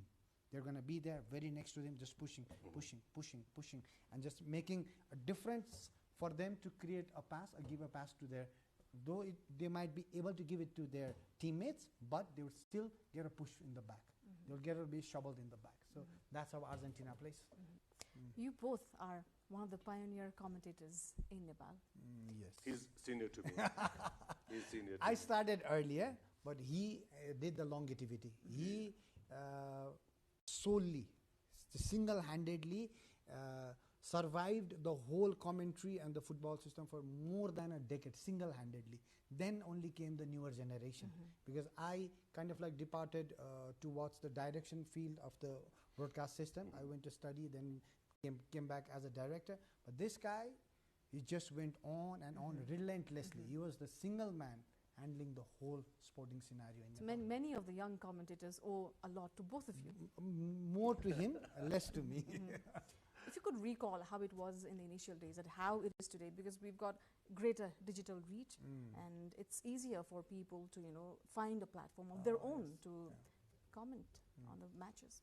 If you go back to yesterday's, we need to call Purudai right here in the camera. Our camera chief, when we were first in Darshat Stadium, setting up the cameras, and Bijay Dai, Madhav Dai, Megh Dai, Naran Dai, and everyone, Suresh Ji and Sudarshan Ji, they were all there with passion, and everybody worked with passion. We had less equipment, more passion. That's how we covered in Nepal television back then. 1999 was the first time I got involved with that. And I joined Nepal television in 2002. We did commentary together for a few matches. Now you just imagine one thing. Back in those days, we don't have mobile phones. I'm not talking about the smartphones. Even small, there was those no connection. great keypad one. No mobile phones. No internet was there, but no Google. No information at all. So now just imagine these days you get each and every information on your palm, right, within a second. So at that time, if some, international teams visiting Nepal, we have to go to meet them in person. Get okay, all with the India, information, Bangladesh, Sri Lanka, no problem. But we faced problems when teams like, Maldives comes, Laos comes. teams like this, Uzbekistan, Kyrgyzstan. Because of the language barrier? Language. They even don't speak a single English word. So that time, if someone of your friend who just came back from Russia, then you'll we take along with a friend to translate, those were the days, we don't have that much resources. Now these days, it's just fingertips Googling, away. fingertips away, right? But, what to say? Has the beauty of it changed? Yes, but we work very hard, relentlessly, as you say, day and night, but we never think that we are working so hard. We were enjoying each and every moment, We did it passionately. Yes. We did it passionately. Both of us were like that. It's our passion before. Then our passion turns into our profession. See, one of the, how can I forget? There was a small boy. Was it in South America, something like that? This boy put on a mobile phone, a stand way back in the hills. The match is being played in the stadium. He watched it live. He did the commentary, right? He did the commentary. It's a young kid. He's not just he's a young kid. He did the commentary, and that became so viral because that's a recent incident. Recent incident. I forgot the boy's name. If you Google it, some of the audience, if you are listening to us, please Google. So now, as your question, the chances have come like these as well. So there might be experienced ex-footballers and football pundits and those who are accustomed to the nature of football doing commentary right inside the football ground. But these young ones who have the blood and passion, they can do it with the technology nowadays. So you play it on your mobile phone, you're doing it your own style of commentary, and people might just love it because people are looking for a change. Because the monotonousness of the commentary, it might have happened for such a long time. And that's why when we do commentary nowadays, I believe we have evolved as well. We usually do it in the Nepal Super League together. And the way we used to do in 2002, and now it's totally different. So these boys have the opportunity. If you want to prove it that a channel might have a look at you, then at that time when Nepal TV hired us, we came. We had a written exam, then we had the facial exam, we are good looking enough or not to come in front of the then we had the voice exam. Well, he did not have to give the voice exam. His voice speaks for itself, right? So we had to go through all the exams. You pass it, then only you get the job. But nowadays, through the technology, if you are good enough, prove it in your mobile phone, then obviously a channel who is broadcasting the football, if they see it, bang, you're there in the next match. The digital reach, has it in any way eroded exactly. the essence of It is dangerous as well, but still, because there is no censorship. See, you are your censor in the digital media. But the media that we worked, there were so many censorship. The words we choose, how the texture, the template, everything. We went through the censorship. But nowadays, it's just freedom. All right. Before we conclude, one-line answers or one-word answers only. No explanations for this one. Let's start from here. One word to describe this World Cup. Much more exciting. Fast pace, more exciting. First World Cup final you clearly remember watching. 1990. It was the repeat of 1986, but 1986 I was a very small kid. His first World Cup was 1986. 1990 I was 12, but I still remember not only the final, from the very first match of the defending champion Argentina versus Cameroon to the very last match, Germany versus Argentina. So in that final match, Germany won against defending champion Argentina. Just one and only goal scored from the Andre Premi in a spot kick penalty was awarded to Germany in that final match. What about you? For me, as he said, 1986. 1986 was the match. Diego Maradona winning the trophy for Argentina. All right, with you. All-time favorite World Cup player who is not maybe Messi or Ronaldo? Michael Laudrup, all the time, from Denmark. My all-time favorite, I must say, Roberto Baggio from Italy. Lovely. The most handsome guy Yes. with the ponytail. Ponytail. Right? Who took his team to the finals of 1994, but he's the man who missed the final penalty for Italy. All right. One current player you'd pay to watch live, no matter the ticket price. Cristiano Ronaldo. It's always Ronaldo. Lionel Messi. We buy different tickets, but we buy 2 tickets each so that we go together. Yes. Maybe you might not have to think for this one. Dream commentary partner from anywhere in the world, from past or present. It's always Aman Pratap Adhikari for me. It's always Sanjay Shilpa. All right. VAR, love it, hate it, or tolerate it? Tolerated. Tolerated. Tolerated. For now. One rule you would change in football tomorrow if you had the power.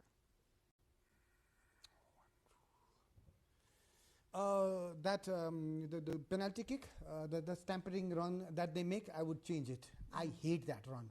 So the one they stamper and they up jump and down, and because it's always giving a chance to the player and not enough to the goalkeepers. Goalkeepers need to just stand on the line. Even 1 foot has to be on the line. Such a big disadvantage all the time for the goalkeepers, and you give all the freedom to the one who's taking the penalty kick. We need to be equal. If you are giving that chance to the player who's kicking the ball, then give a chance to the goalkeeper as well. Give him a chance to come up forward, make some different moves as well. Why not?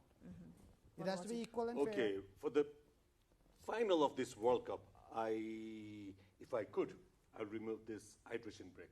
For the Hydration final. break, because I don't want that momentum to break in the middle of the halftime again. Favorite World Cup goal of all time?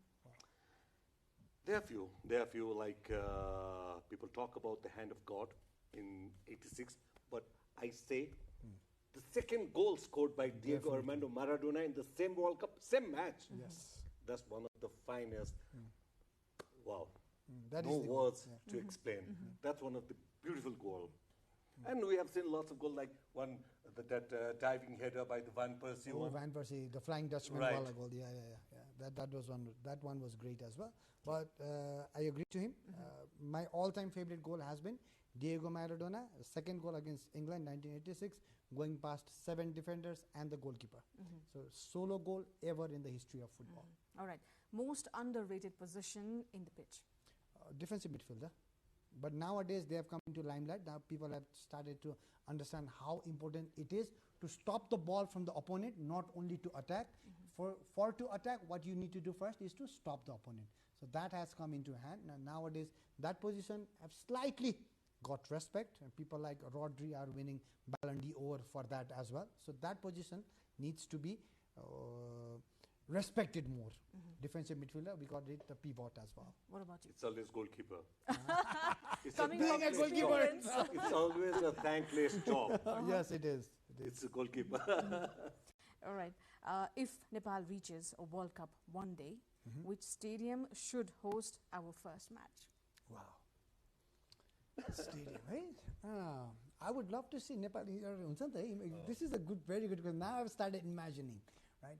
See, I would want Nepal to play in the biggest of all the stadiums. I would want them to play in Maracana, Brazil, which holds the biggest number of spectators. Maybe above 150,000, above that, maybe. When the 1950 World Cup They happened, squeezed in 2 lakh plus capacity people. there. They squeezed in They people. have reduced now. For the 2014 World Cup, they have reduced the capacity. Still more than 1 lakh. Still more than 1 lakh, yes. So Maracana, So Brazil. if you ask me the same question, I would say the Wembley Stadium, because the reputation. millions of Nepalese are residing there in UK. So it will be like a home away from home. Home away from ground home. for Nepal team. Cool. One thing that you absolutely love about Nepali football fans? They are so much passionate, very much crazy, and they, when they love, they love. When they You understand? I know. Right. So what I want to tell them is, like, if you support your team when they are winning, please don't blame them when they play draw or they lose. Any phrase that you overuse while commentating? I don't use most phrases, do I? No, the flow of the match is just Nepali word that we repeatedly use and usually happens in football is jhandai. Jhandai goal bhayeko thiyo. Because that always happens. You're so near to. How many goals do we see in a match? 1, 2, 3, 4, maximum 5, 6, something like that, if we are lucky. Otherwise, there are so many, just slightly. Almost moments. Almost, and that jhandai comes a lot. After you say this, I remember 2 words I've used in last Nepal Super League. Okay. 2 heavy, I used 2 words. One was very heavy and one was so light words. Can I share? Please. Goalkeeper Kiran Chemjong was helpless. We're doing commentary in Nepali. So I used that word for the very first time. I don't know from where it came. How it came? Goalkeeper Kiran Chemjong, King Kartabya Bimood. Have you ever heard this word? That's too heavy. Too heavy. And in another match, one defender literally did like this to the opponent player. And jokingly I said, that's Gokre Thak. These are the words we use in our commentary box, and commentary box turns into comedy box sometimes. If the upcoming final were a Nepali street food, which food would it be? Final. Street food. Final street food. Final. Spicy. Choila. See, the more you eat, more you turn the cheeks red, and eyes get watery, and you get hyper. You're more tired you are. This final is going to be like that. It's choila. For sure, you won't sleep after you having that choila. You agree with that too? Yes, of course. Okay. Looking forward to this choila match. Yes. Who's going to win the FIFA World Cup 2026? I love to see Spain winning this time, because it's winning back to back by the same nation. It wants. I don't support. I want Spain to win. Okay. What about you? I believe Messi and Argentina, they will win the trophy. He surprised every one of us. He's hungry, and he wants to prove to the world and to everyone that in the history he's number 1. Big chance for Argentina, but what I'm saying is, like, I don't want same team to win back to back. Yeah. I want Spain to win this time. And if it was not Messi and just Argentina, I would have come up with the same logic as well. But he gets Messi, and if he wins, there's only one Pele who's won it 3 times. Right now, Messi comes and does it this way at the age of 39. We have to believe now that Messi is above everyone. So I fully agree. If he wins the World Cup final. What a wonderful duo you are, both. Thank you so much for your time. Thank you so much, Sarah. It's like coming back home after a few years. Of course. Same so studio, this is the place, same this is the channel. I mean, Nepal Television is the one where you started. We feel like home. Thank you once again. Thank you for having Sarah. Thank you for having us. All right, all the analysis, all the predictions, and all the emotions come down to just 90 minutes. The stadium is ready. The world is watching. 1 trophy, 2 teams, millions of hearts. And the only question left is who's going to win the World Cup 2026.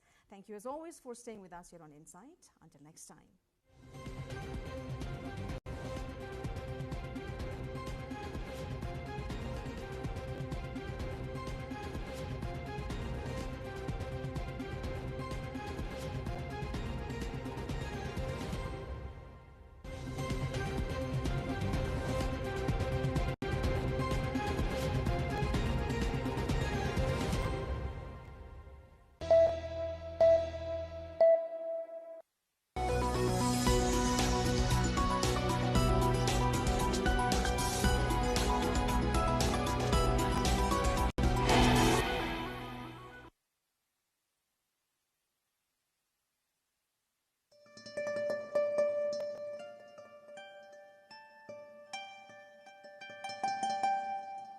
At every bend of the serpentine Bheri River, a new face of nature emerges.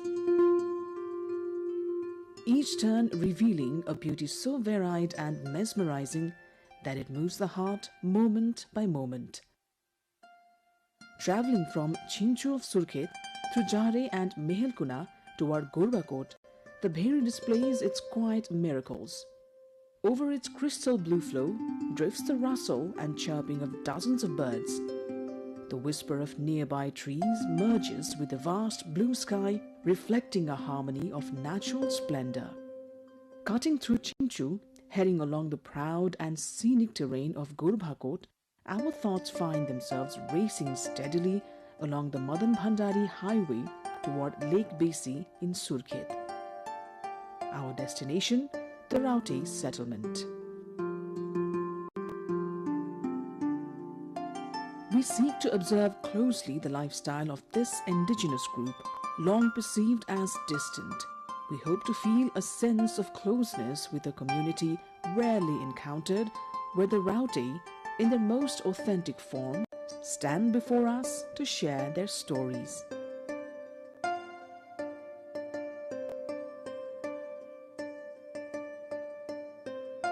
The Raute have cultivated a unique identity as Nepal's nomadic ethnic group. If someone in their settlement dies, they immediately abandon that location and do not return for 10 years, a tradition that makes permanent settlement extremely challenging. Their temporary homes are built by fixing wooden stakes into the ground, tying cross pieces, and covering the structure with old cloth and tarpaulin. सधैँभरि यो पुर्खा मेरो पुर्खौली त्यस्तो छ त्यस्तो नभइदिए भए एक ठाउँमा बस्ने थियो एक ठाउँमा नभए यो हजुरलाई हल्दुवार यो घर बनाउँछौँ त्यस्तो घर हामी मन पर्दैन मेरो मन परेको यही यस्तै चिरपाल तागा तागा कोडा हुन्छ हामीले यस्तै मन पराउँछ यही गाडो लगाएर राम्रो मान्छौँ अब पहिले हेर्न जानु पर्यो पहिला जान्छ त्यो हेर्न तपाई आफै यो हामी आफू त जाँदैन केटाउरु जान्छ त केटाउरु गएर फेरि हेरेर ठाउँ राम्रो छ कि नराम्रो छ कि भनेर ठाउँ यो जहाँ ठाउँ राम्रो भयो त्यही जाने यस्तै पाखामा को बस्न सक्छ र यस्तै समूह जग्गा चाहियो. Especially during winter, protecting themselves from the cold becomes difficult. They sleep on the bare ground with only thin tarpaulins, not enough clothing to cover their bodies fully. Men wear a loincloth and wrap their backs with coarse cloth, knotted in front and falling to the thighs, with a cap or a small turban on their heads. Women wear a short, patterned skirt of rough fabric and a handmade blouse that covers only part of the torso and chest. Women adorn themselves with earrings, necklaces and bracelets made of iron, brass and aluminum. When we visited in late Kartik, the cold had already set in, yet the Raute sat on the ground as usual. Even when ill, they rely solely on their chieftain, traditional healing practices and herbal remedies. The Raute tell that the community consists of 3 clans, Katyal, Raskoti and Samalvanshi Shahi. According to the National Census of 2021, Raute population stands at 566. It was 618 in the 2011 census. बात यो कोही मान्छे यो पहिला पहिला त आया थिएन अब आजभोलि त यो चामल पनि आउँछ भट्टा पनि लाग्यो हो कि होइन चामल पनि आउँछ यो तिरपाल पनि आउँछ ब्ल्याङ्केट आउँछ खाना पुग्यो त भइयो अब भोकै मरेको छैन के अरे बाहिरबाट आए भने कामधारी त गर्नु पर्यो हो कि होइन त्यो काम कुसी बनाउनु पर्यो मधुस बनाउनु पर्यो खाद बनाउनु पर्छ अब दरार जुग्रो हामी बनाउँदैन.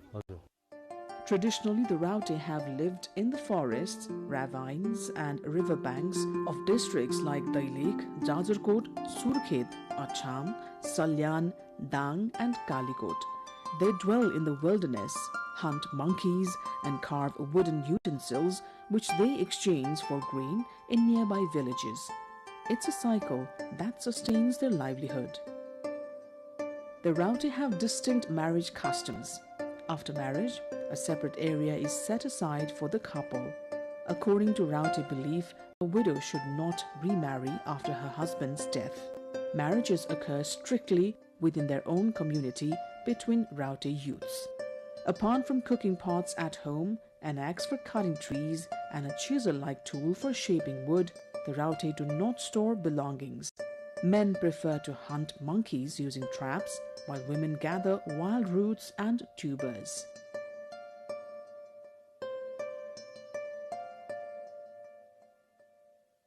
With just an axe and chisel, they craft wooden utensils. Once, the Rauti believed touching money would bring misfortune. They also avoided speaking with outsiders. But today, they readily ask anyone for money, an indicator of the slow transformation in their lifestyle and consumption habits.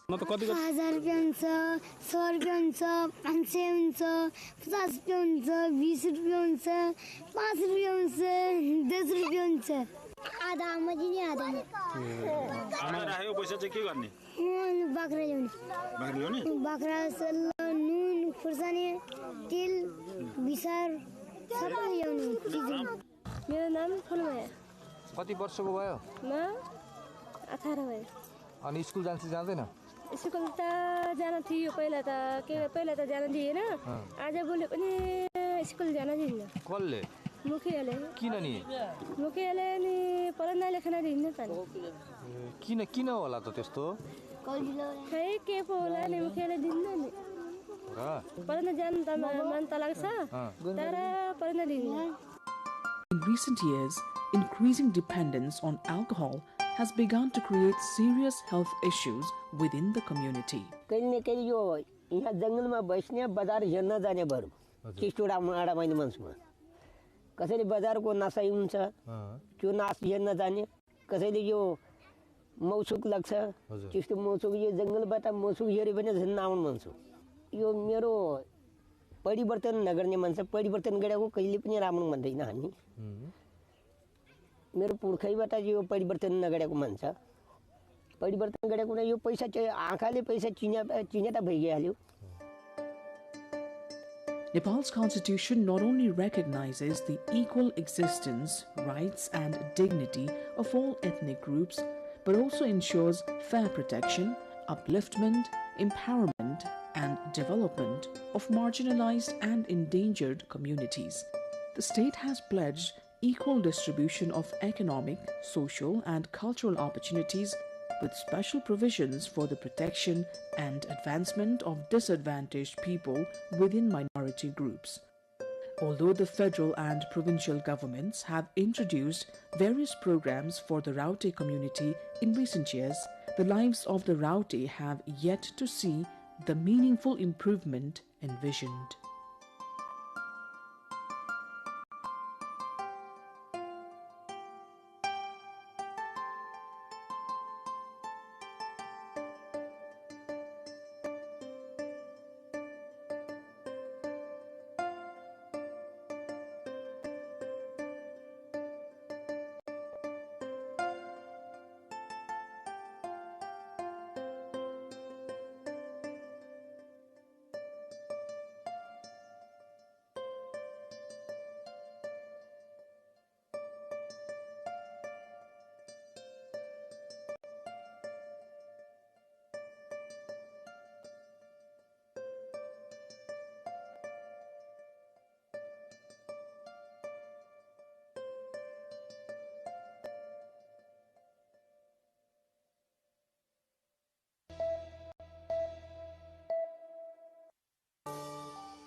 Welcome to the Hinterlands on NTV World. This weekly show brings together stories from the hinterlands of Nepal, takes you beyond the cities and highways into the heart of Nepal's rural landscapes.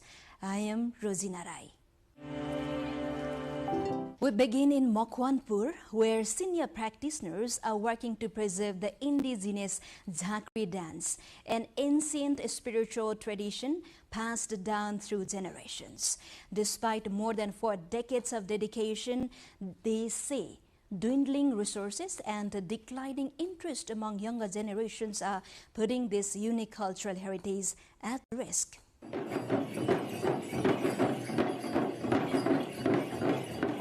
They are around 70 years old, yet their enthusiasm and energy remain undiminished. Wearing Rudraksha beads, bells, and various traditional necklaces around their necks, dressing in long white robes with white headbands adorned with peacock feathers, the performers move rhythmically in a circular formation while carrying dhangro, a traditional shamanic drums, in their hands. In the center of the circle, a karua, traditional metal water vessel filled with sacred water, is placed. Chanting mantras around the vessel and synchronizing their body movements to the rhythm of the dhangro, the performers become fully immersed in the Jhakri dance. The Sri Chorba Bonbo and Dhampu Shelo organization, located in Hetauda Submetropolitan City 14, Makwanpur, has been carrying out a dedicated campaign to preserve and promote this unique indigenous cultural tradition. Most of the artists associated with the organization belong to the 60 to 70 year age group.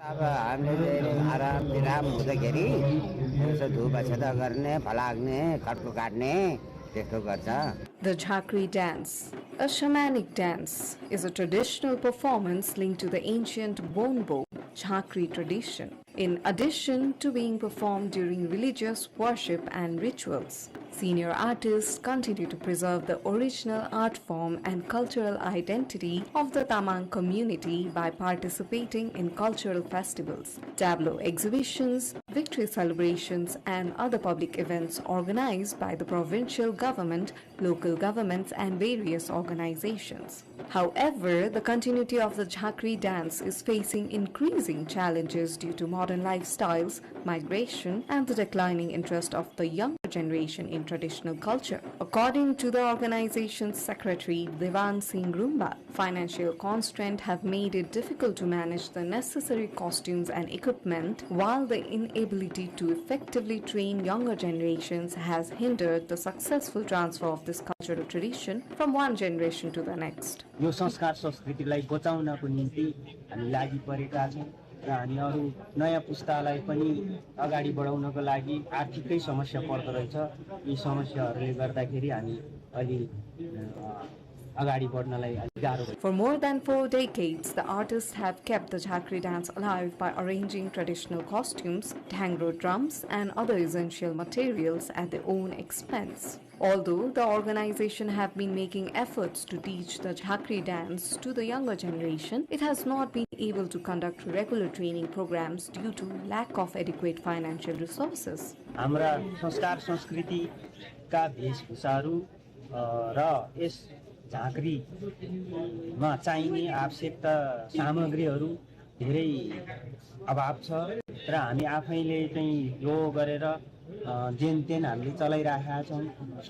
This unique cultural heritage has been safeguarded by the elder generation for decades. Its originality and cultural identity can only be successfully passed on to the future generations if the younger generation embraces it with a sense of ownership and continues to preserve and practice the tradition.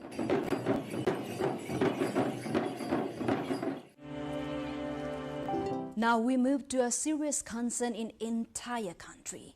Across the Nepal's hills district, villages that were once vibrant are steadily emptying as people migrate in search of better opportunities. Even as roads and other basic infrastructures continue to improve, Okhaldunga is among the districts experiencing one of the country's fastest rates of rural depopulation.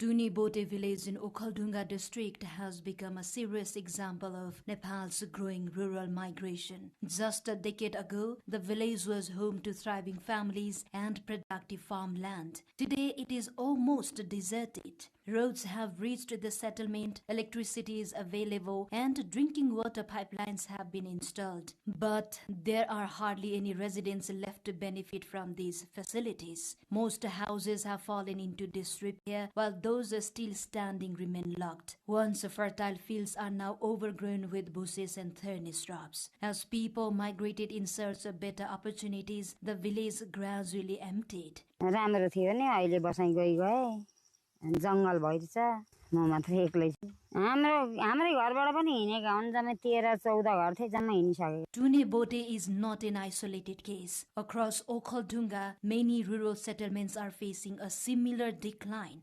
Despite a significant investment by the federal, provincial and local governments to expand roads, electricity and other basic infrastructures, migration from rural areas continues unabated. Unlike in the past when people left because of lack of basic services, today's migration is driven largely by unemployment, limited income opportunities and repeated crop losses caused by wild animals such as monkeys, deer and porcupines. Many families are also relocating in search of better education and health care from their children. यसलाई रोक्न हामीले चाहिँ धेरैचोटि प्रयास गर्यौं हामी नगरपालिका तर्फबाट चाहिँ हामीले त्यहाँका गाउँका विकासमा पूर्वाधारका विकासमा उचित ध्यान त दिइरहेका छौं तथापि पनि बसाइ सञ्चालनलाई हामीले सके जति हामीले चाहे जति रोक्न सकेको छैन मान्छेहरु आफस्याप अलिकति चाहिँ सुविधा भएको ठाउँमा चाहिँ जाने क्रम चाहिँ According to Nepal's 2021 National Population Census, Okhaldunga is among the 18 districts that have lost more than half of their native-born population due to migration. An estimated 60 to 66% of people born in the district now live elsewhere, while the district's new permanent migration rate stands at -60.9%. Local government records from the past 5 fiscal years shows that 3,642 families left. Officials believe the actual number of out-migrants is even higher as many families relocate without officially registering their move. We now turn to Chitwan, where a rock elephant linked to 25 deaths has been fitted with a satellite tracking collar. While the measure aims to reduce future attacks, it also underscores the growing challenge of human-wildlife conflict faced by thousands of families living near Nepal's protected forest areas. A report. Forget about addressing the hypothetical elephant in the room. For many communities around Chitwan National Park in central Nepal, the real issue is addressing the elephant in their own backyard. After reportedly claiming 25 lives over the past 15 years, Nepal's most notorious wild elephant Thrube has once again become the focus of efforts to reduce human-elephant conflict around Chitwan National Park. After an 11-day operation, a technical team from Chitwan National Park and partner agencies darted the rogue elephant at around 10:30 Wednesday night. 2-4 दिन भित्रमै चाहिँ त्यो औषधिले काम नगर्न नि सक्छ एउटा औषधि छ लगभग त्यसले 72 घण्टा पछि मात्रै राम्रोसँग काम गर्छ त्यसकारणले अझ 2-3 दिन चाहिँ हामी एकदम चनाखो भएर हात्तीको मोनिटरिङ गर्न आवश्यक छ 1.5 महिनापछि फेरि त्यो मेडिसिनको रास सकिन सक्छ हैन सकेपछि फेरि उलाई चाहिँ त्यो मस्त चढिरहन सक्छ के हात्ती भाले हात्तीहरु वर्षमा लगभग 3-4 चोटीसम्म मस्तमा आउँछन्.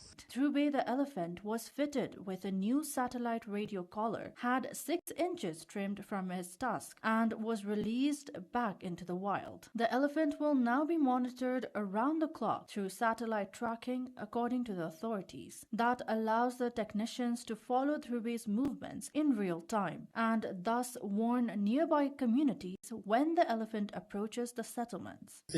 मध्यवर्ती क्षेत्रको पार्टहरुमा गयो भने हामी कहाँ चाहिँ एउटा अलार्म भनौं न अथवा हामीलाई नोटिफिकेसन पनि हुन्छ त्यो नोटिफिकेसन भइसकेपछि हामीले स्थानीयलाई चाहिँ नोटिफाई गर्ने सूचना दिनदेखि लिएर हामी पनि मुभ्ने काम गर्छौं र According to the Department of National Parks and Wildlife Conservation, Nepal recorded 8,595 incidents of wildlife damaging human settlements and crops in the fiscal year 2024-25. More than half, which is 4,610 cases, involved crop damage. So Thrube is only one example of a much wider problem. For many residents living around Chitwan, where the elephant conflict took place, tracking alone is not the solution that they are seeking. Many say the elephant should be confined within a designated area inside the park instead of being allowed to roam freely.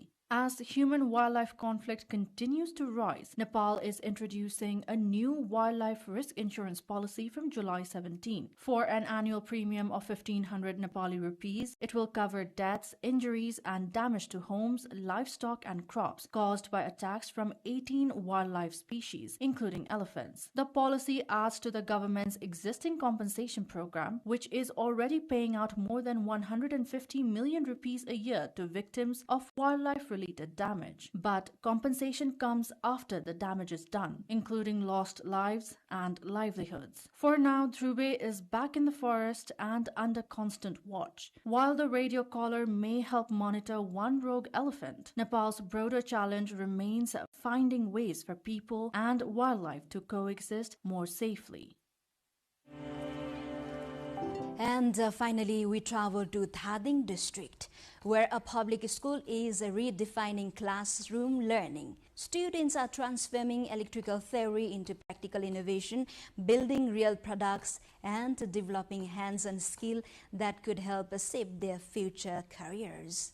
Have you heard of a school producing practical electrical engineers? At a public school in Nepal's Thading district, that idea is making it a reality by adopting learning by doing approach. Though not in the school curriculum, the students are learning electrical engineering in the classroom. Not just learning, in fact, they are manufacturing electric light bulbs, selling them in the market, and gaining practical skills that could help shape their future careers. In Dhunibesi municipality of the district, 80 students in grade 9 and 10 are enrolled in Trikuteshwari Secondary School's electrical engineering program. Instead of studying electrical circuits and components only in theory, students are assembling electric light bulbs themselves. The bulbs they produce are then already being sold in the local market, giving students first-hand experience in both production and entrepreneurship.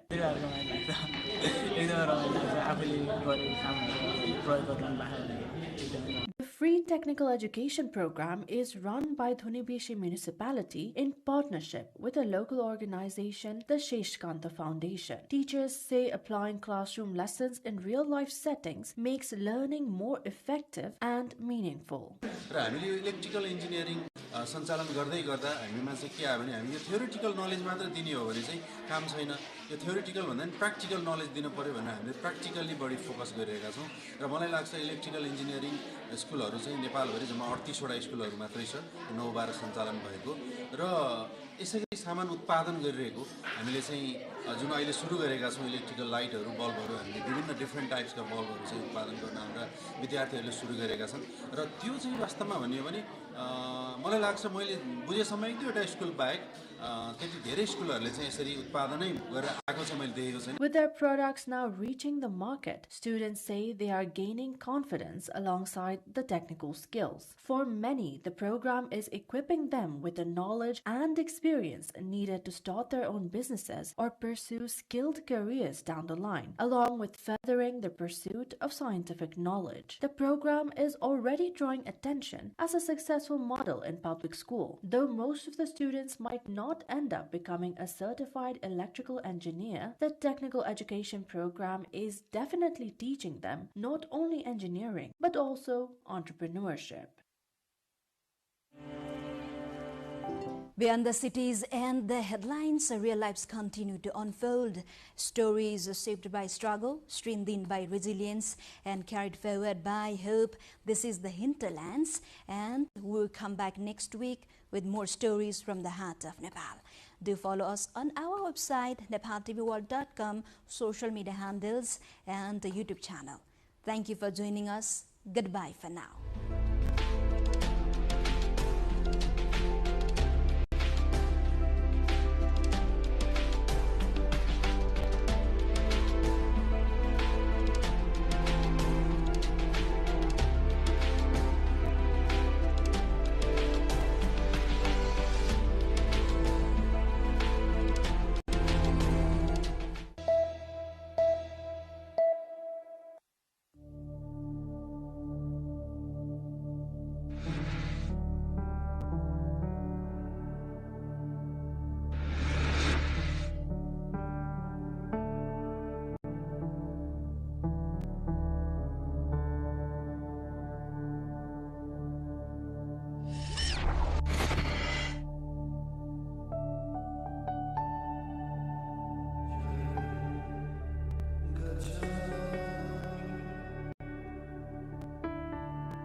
Simraungadh दरबार खुल्ला इतिहास, कला र संस्कृतिको एउटा संग्रहालय। इतिहास, सभ्यता र कलाको रहस्य बोकेको सहर सिमरौनगढ। एउटा छुट्टै इतिहास रच्न सफल सहर सिमरौनगढ।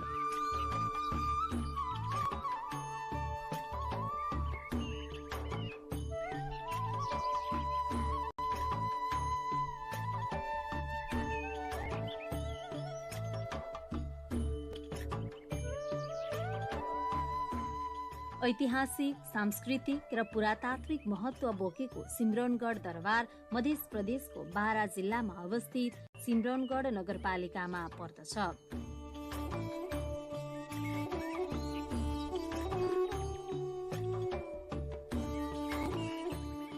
बारा जिल्लाको सदरमुकाम कलैयाबाट 20 किलोमिटर दक्षिण पूर्वमा रहेको सिमरौनगढ नगरपालिकाको कार्यालयबाट करिब 500 मिटर दक्षिण पश्चिम गएपछि सिमरौनगढ दरबार पुग्न सकिन्छ।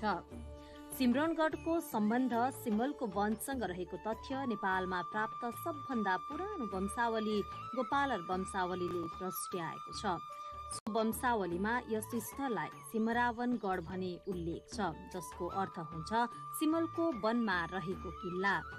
सिमलको वन रहेको यो क्षेत्र सिमरावनगढबाट अपभ्रंश हुँदै सिमरौनगढ भएको मान्यता छ।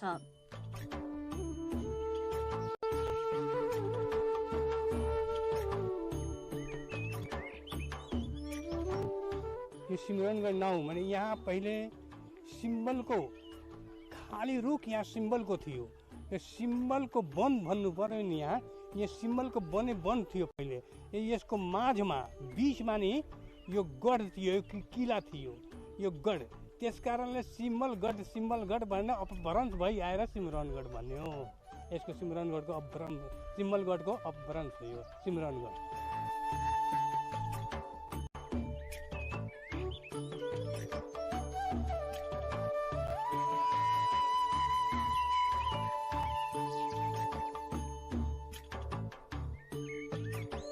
कुनै समय एक सुरक्षित र सम्पन्न राजधानी रहेको सिमरौनगढ दरबारलाई बलिया अग्ला चक्रव्यूह आकारका पर्खालले घेरिएको थियो। तत्कालीन राजा वीरेन्द्रबाट यस क्षेत्रको अवलोकन पश्चात पुरातत्व विभाग र इटालियन सरकारको तत्वावधानमा सिमरौनगढको उत्खनन गरियो। उत्खननका क्रममा कर्नाटकका पुरातात्विक, धार्मिक, सांस्कृतिक अवशेषहरू फेला पर्यो। सिमरौनगढका पुराना अवशेषहरू आज पनि यत्रतत्र पाइन्छ। यहाँ डढेको चामल, माटोका भाँडा बर्तन, गरगहनाहरू पाइन्छ।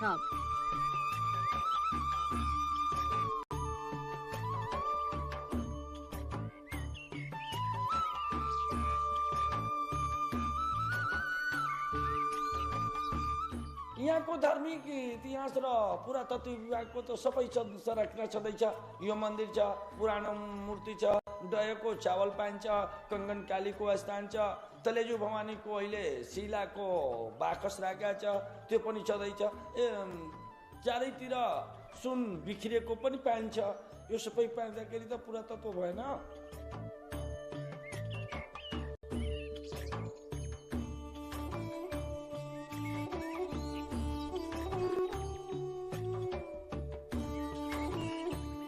यस क्षेत्रको कचरवा गाउँमा माकराकृतिको टुटी भएको धारो, हरिपुर गाविसमा रहेको ढुङ्गाको बाकस निकै रहस्यमय छ। जति खन्दै जाँदा झन भित्र भासिनु यस बाकसको विशेषता हो। अत्यन्त कलात्मक रहेको यो बाकसको बाहिरी भाग मात्रै देखिन्छ, बाँकी भाग जमिनमा गाडिएको छ। स्थानीयले यसलाई बाकस, तिजोरी, सन्दुक भने पनि वास्तवमा यो के हो अहिलेसम्म पत्ता लाग्न सकेको छैन।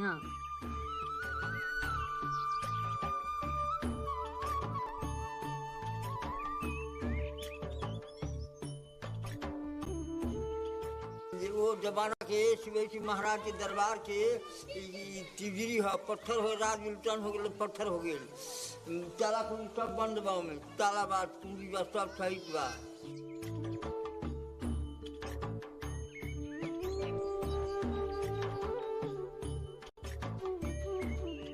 बाकसको नजिकै खम्बा आकारको कालो ढुङ्गा छ।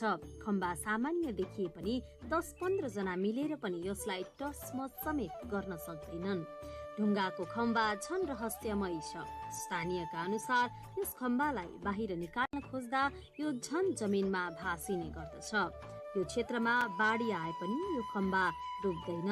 यस प्रकार सिमरनगढ क्षेत्र पुरातात्विक दृष्टिकोणले समेत महत्त्वपूर्ण छ।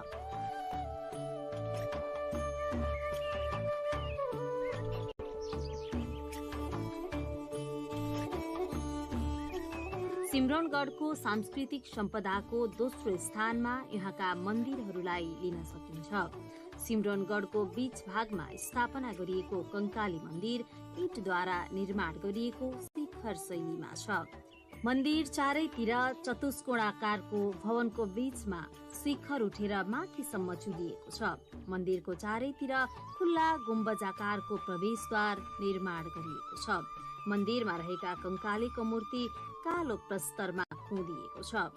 मूर्तिको गोलाकार अनुहार, ठूला आँखा, पुष्ट छातीले त्यस बेलाको विशेषतालाई दर्शाउँछ। देवीको गालामा हार, कानमा गोलाकार कुण्डल, कम्मरमा हार जडेको च्याप्टो पेटी छ। शान्त सौम्य मुद्रामा रहेको यो मूर्तिले कलामा छुट्टै स्थान ओगटेको छ। यो सिमरनगढ भनेको कंकाली स्थान जो कि दुनियाँको सबभन्दा शक्तिपीठ राम्रो जहाँ बलि नै चढ्दैन। यो फेरि कंकालीमा सबै शक्तिपीठमा बलि चढ्छ, तर कंकालीमा स्थानमा बलि चढ्दैन।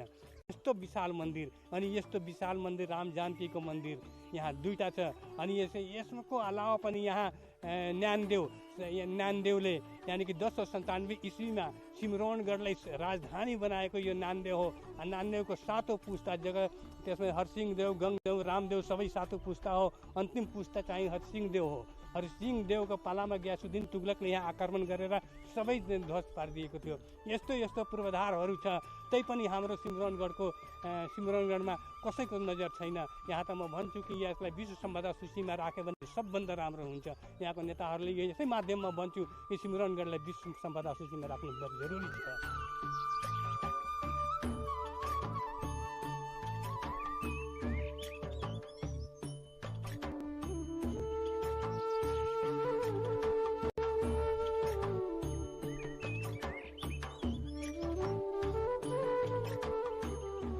यहाँ रामनवमीको दिन ठूलो मेला लाग्ने गर्दछ। सामान्य रूपमा भक्तजनहरू आउने क्रम दिनहुँ नै रहन्छ।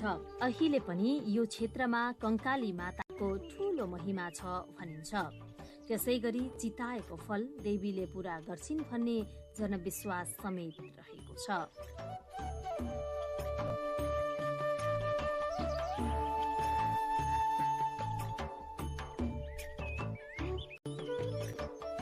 पहिलादेखि अहिले यो सालमा धेरै पर्यटक, म 2-4बाट यो कामको सिलसिलामा बसेको थियो। शनिबारको दिनौ 1000 देखि 1500 मान्छे बाहिरबाट आउँछ। अब त्यसको लागि पनि हामी व्यवस्थापन गरिराखेका छौँ। त्यहाँ एउटा पूजा अर्चना गर्नको लागि बेलुका बिहानै आरती, जस्तै हरिद्वारमा तपाईँ गयो सक्नु होला भने हेर्नु होला, बिहानै र बेलुका गङ्गाको आरती हुन्छ। त्यहाँ पनि कंकाली मन्दिरमा हामी आरतीको एउटा छिटै व्यवस्था गर्छौँ। अहिले त 2टा बोट पनि राखेका छौँ। मान्छेहरू पर्यटक आउँछ भने त्यसलाई घुम्नको लागि, त्यो पानीमा विहार गर्नको लागि, राम्रो वातावरणको लागि आउँदो दिनमा एउटा स्टिमर किन्ने र त्यहाँ राख्ने हामी पनि प्लानिङ गरेका छौँ।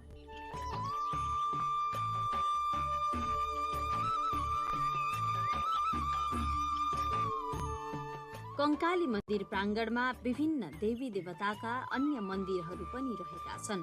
प्राङ्गणमा रहेका मानसाराम बाबाको मन्दिर 3 मिटर उचाइ र 5.47 मिटरको चतुर्कोणाकारमा निर्माण गरिएको छ। मन्दिरभित्र मानसाराम बाबाको समाधि स्थल छ। समाधि अगाडि एक जोर खराउ छ, जसलाई मानसा बाबाको खराउ भनी पूजा गरिन्छ।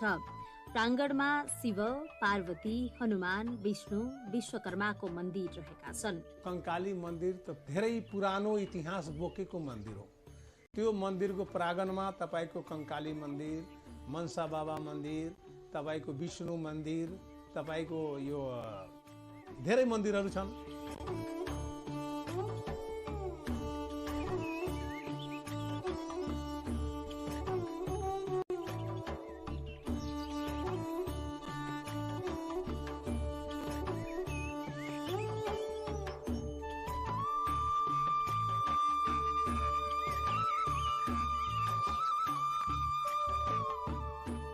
कंकाली मन्दिरदेखि करिब 1.5 माइलको पश्चिम दूरीमा रहेको छ रानीवास, जहाँ राम जानकीको मन्दिर छ।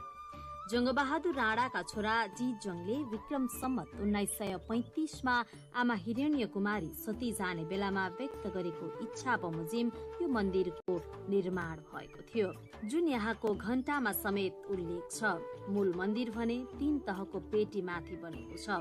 मन्दिरभित्र राम, सीता र लक्ष्मणका धातुका प्रतिमाहरू प्रतिष्ठापित छन्। अगाडि जङ्गबहादुर, हिरण्य कुमारी लगायत परिवारका सदस्यहरूको प्रतिमा रहेका छन्।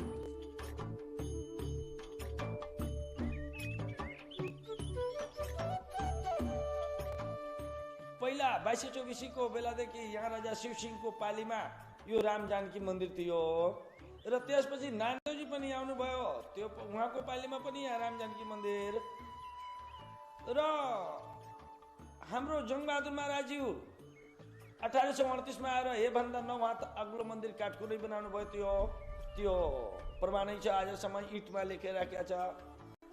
र त्यसपछि 1935 में हाम्रो जङ्गबहादुरको कान्छो छोरो जितजङ भनेर उहाँले नै बनाउनु भएको छ। उहाँको शिला यो जङ्गबहादुर महाराजको, उहाँको पत्नी, 2टा छोरी र एउटा कान्छो छोरो।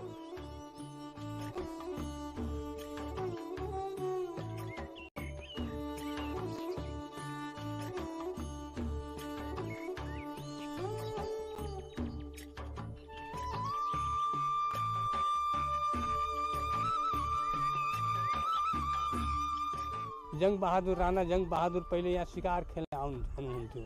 और शिकार खेल्दा खेल्दै यहाँ एउटा बासको रूपमा पनि शिकार खेल्ने, यहाँ बास बस्ने, अनि फेरि जाने, फेरि बास बस्ने, शिकार खेल्ने। अब यहाँबाट जाँदाखेरि पत्रहट्टामा उहाँको मृत्यु भयो जङ्गबहादुरको। अनि छोरो थियो जगतजङ। अब त्यसको बुवाको नाउँमा पनि यो मन्दिर निर्माण गरिदियो। यो मन्दिर विशाल मन्दिर त्यो उनको छोरोले बनायो।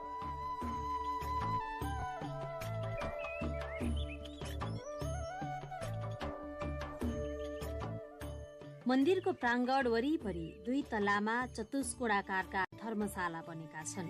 मन्दिर निर्माणमा त्यहाँका भग्नावशेषहरू प्रयोग भएको छ।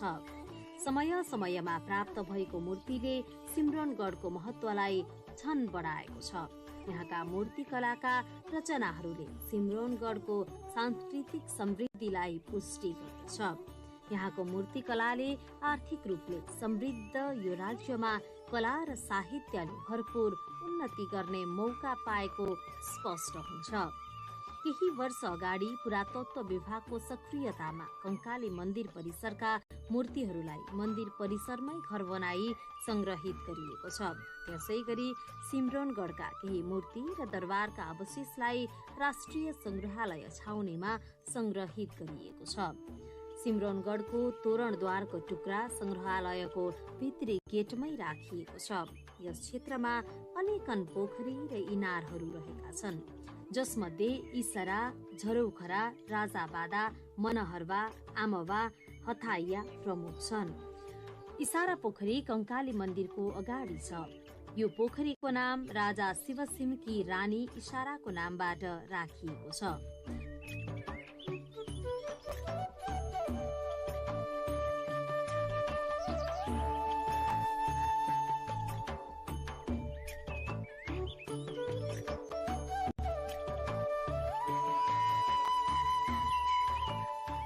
रानीवास मन्दिरको 1 किलोमिटर दूरीमा दक्षिणतर्फ खजहरी गाउँ छ। कर्नाट वंशी राजाहरूले खजाना राख्ने ठाउँ भएकाले यस ठाउँको नाम खजहनी भएको जनविश्वास छ। सो ठाउँमा अहिले पनि खेत, कुलो, माछा पोखरी खन्ने क्रममा पुरातात्विक वस्तु तथा मूर्ति भेट्न सकिन्छ।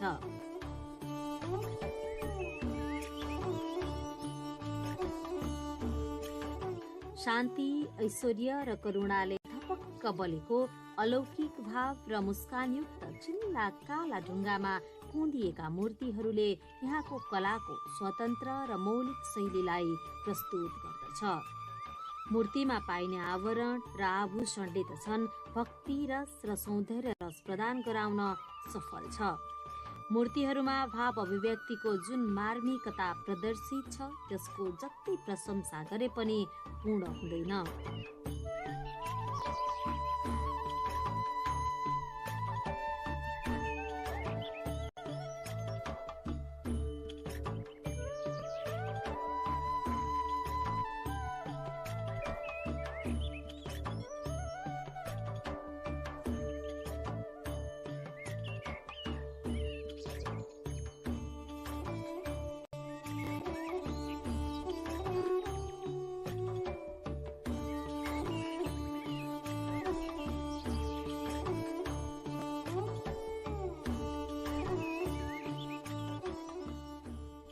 अथाह पर्यटकीय सम्भावना बोकेको ऐतिहासिक र धार्मिक धरोहर सिम्रौनगढ दरबारसम्म पुग्नका लागि जनप्रतिनिधिहरू निर्वाचित भएर आएसँगै बाटोको सहज व्यवस्था भएको छ। सडक सुविधाका लागि नगरले पहल गरेसँगै आगन्तुकलाई केही सहज भएको छ।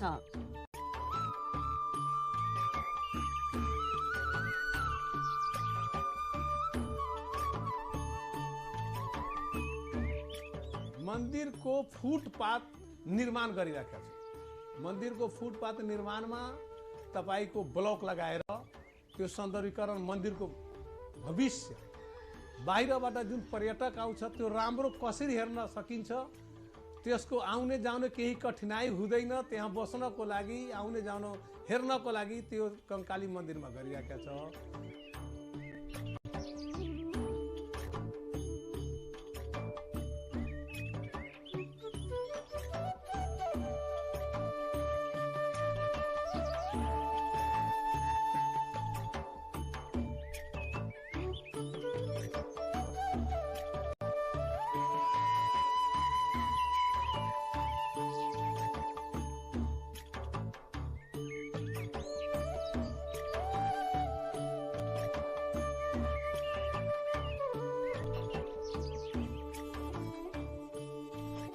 सिम्रौनगढका बारेमा अहिलेसम्म स्वदेशी र विदेशी पुरातत्वविदद्वारा धेरै अनुसन्धान भएका छन्।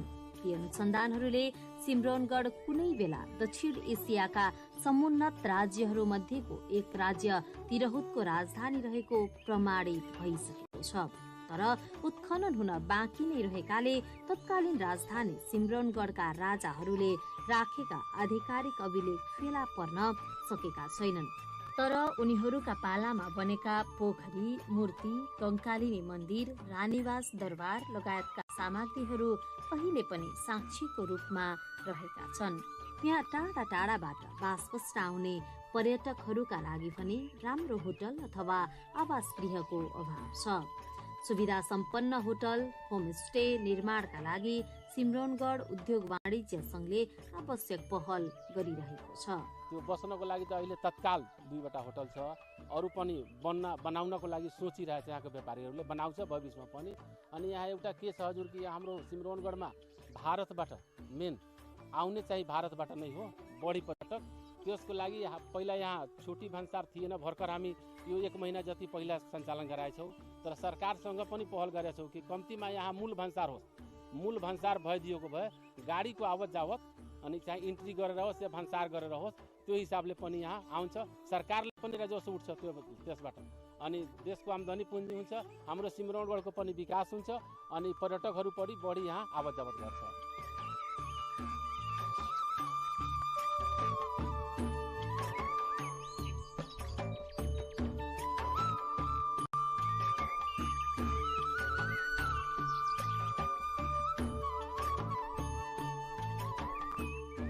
यस क्षेत्रको संरक्षण र प्रवर्धनका निम्ति बृहत योजनाको आवश्यकता देखिन्छ। कला संस्कृतिको अंकुत भण्डारको रूपमा रहेको यस क्षेत्रको उत्खनन र न्यायोचित मूल्याङ्कन नगरिएसम्म नेपालको कलाकृतिको इतिहासको खोजी अधुरो नै रहने प्रश्न छ, जसका लागि गुठी संस्थान, पुरातत्व विभाग जस्ता निकायहरूको भूमिका महत्त्वपूर्ण रहन सक्छ।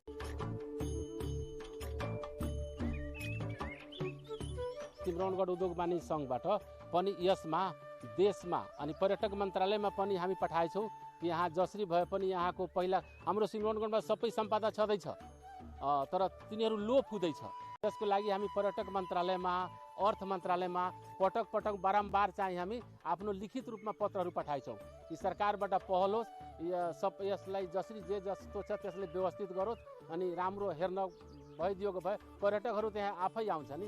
त्यसको लागि हामी उद्योग वाणिज्य सङ्घबाट धेरै पहल पनि गरेका छौँ। पहल फेरि गर्नको लागि अनि एउटा टिम बनाएर हामी सोचिरहेछौँ कि यसको लागि एकचोटि माथि केन्द्रमा काठमाडौँ गएर एकचोटि पर्यटन मन्त्रालयमा गएर बसेर यसको कुरा राखेर अर्थमन्त्री कहाँ पनि जाओस्, प्रधानमन्त्री कहाँ पनि जाओस्, उहाँहरूको ध्यान हो यो सिम्रौनगढको पर्यटक स्थल कसरी राम्रोसँग यो यसको विकास होस् भनेर हामी पहल पनि गर्दैछौँ। हजुर मंदिर के हमनी के निर्वास सिमरावनगढ़ कंकाली अस्थाना उस सब जगह के हमनी के अच्छा विकास, अच्छा सुंदर देखे के चाहतनी। काहे तो मंदिर मैठबा इतना दिन से अभी नहीं सही बनी।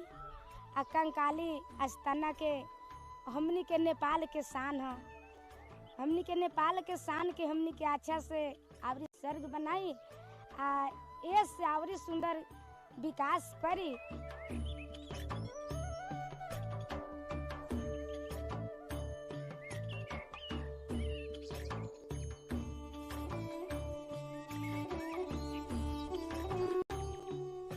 ऐतिहासिक, सांस्कृतिक र पुरातात्विक महत्व बोकेको सिम्रौनगढको संरक्षण र प्रवर्धन पक्ष केही कमजोर भने अवश्य छ। तर समग्र मिथिलाको कला संस्कृतिको परिचय दिन सफल यहाँका पुरातात्विक सम्पदाहरू संरक्षणका लागि मध्य प्रदेश सरकारले रकम नै विनियोजन गरेर काम सुरु गरेको छ। बृहत गाउँ पर्यटनको सम्भावना बोकेको यस क्षेत्रको बहुमूल्य वस्तुलाई साँच्चै मूल्यवान बनाउन प्रदेश सरकार लागि परेको छ। मर्मत सम्हारको अभावमा मन्दिर जीर्ण बन्दै गइरहेका बेला प्रदेश सरकारले गरेको यो पहल र प्रयास साँच्चै प्रशंसनीय छ। मानव अतीतलाई छातीमा समेटेर ऐतिहासिक धरोहरलाई सुरक्षित राख्न सफल सिम्रौनगढ दरबार घुमौं, Madhesh चिनाऊ।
the people and wildlife of the Everest region are facing profound challenges due to the melting glaciers, erratic weather patterns, altered rainfall cycles, and escalating temperatures.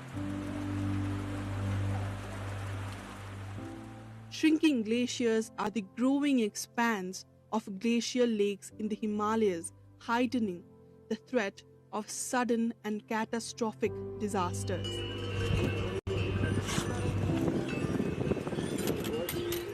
According to a study conducted by ICIMOD and UNDP, out of 1,466 glacial lakes in the country, 21 have been identified as potentially dangerous, of which 6 have been placed in the high-risk category, such as Lake Imza in Solukhumbu district. Rapid glacial melting, glacial lake outbursts, and unusual flooding are rare phenomena in the Everest region.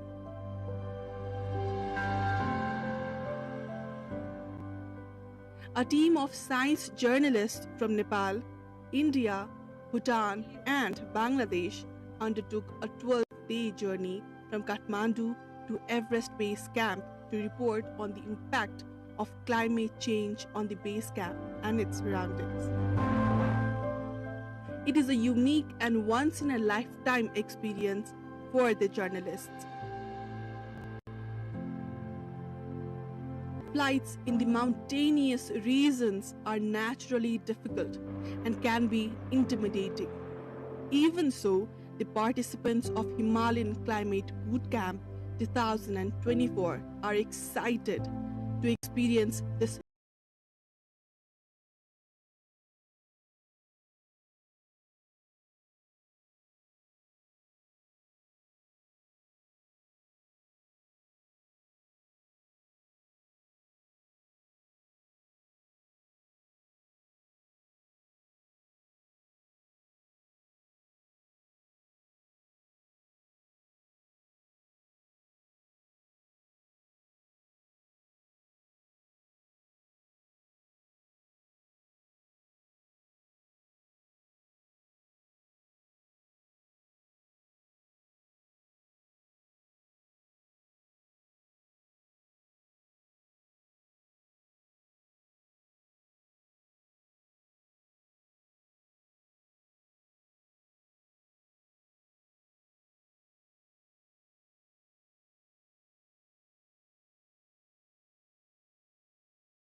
team comprising science journalists, mentors, and 6 Sherpas assistants have begun the trek along the trail.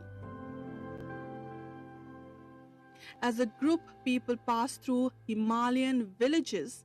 They engage with locals, government officials, Nepal Army, guides, porters, and tourists, gathering fresh insight about the Everest region. It was a really good experience. It was really cold, but not that hard. On the first day of the boot camp, we overcame every obstacle to reach Monjo at 2,835 meters in the Dudkosi Valley. We passed through Phakding, which is at 2,610 meters. After walking for more than 6 hours from Lukla, the team members were exhausted. Each evening, program directors, mentors, and participant journalists would sit together to casually discuss the day's experience and plan the schedule for the next day.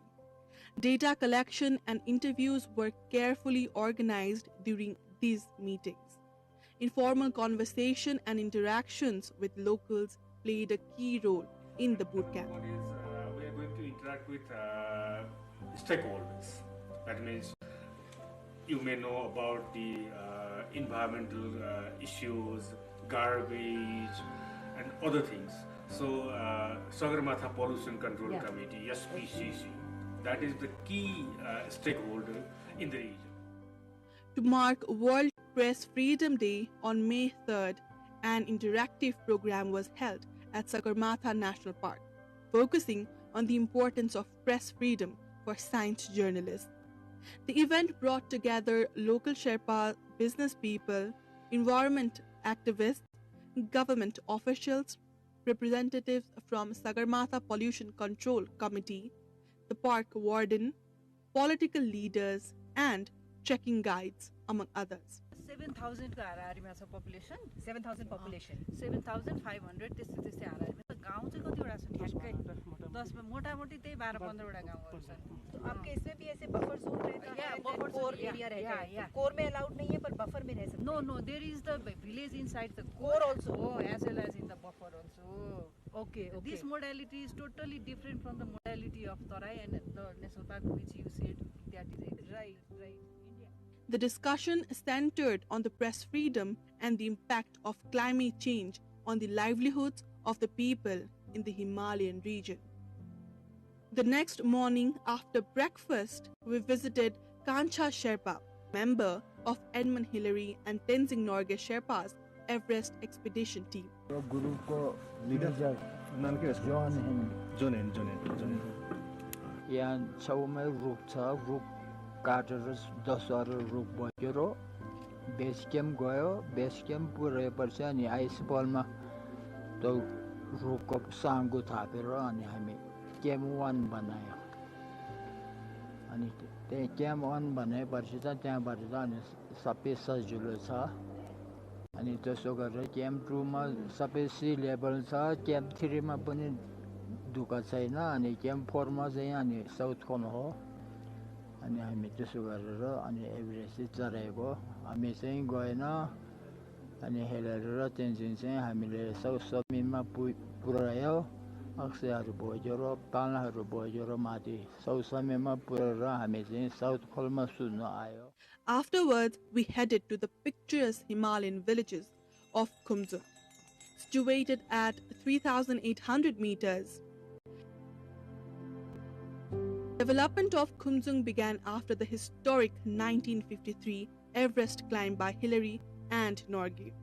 With the establishment of Kunde Hospital and Khumsung School by Hillary, there was significant improvements in health, education, and the overall livelihood of the local community.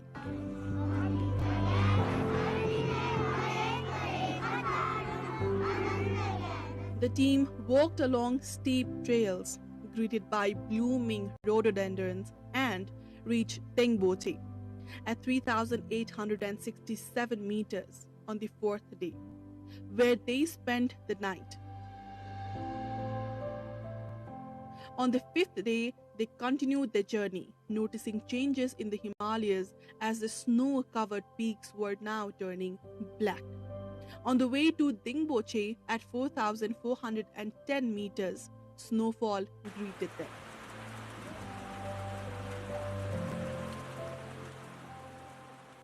To acclimatize to the altitude, the team stayed in Dingboche on the 6th day. On the 7th day, they moved on to Lobuche, crossing the steep Thukpa Pass.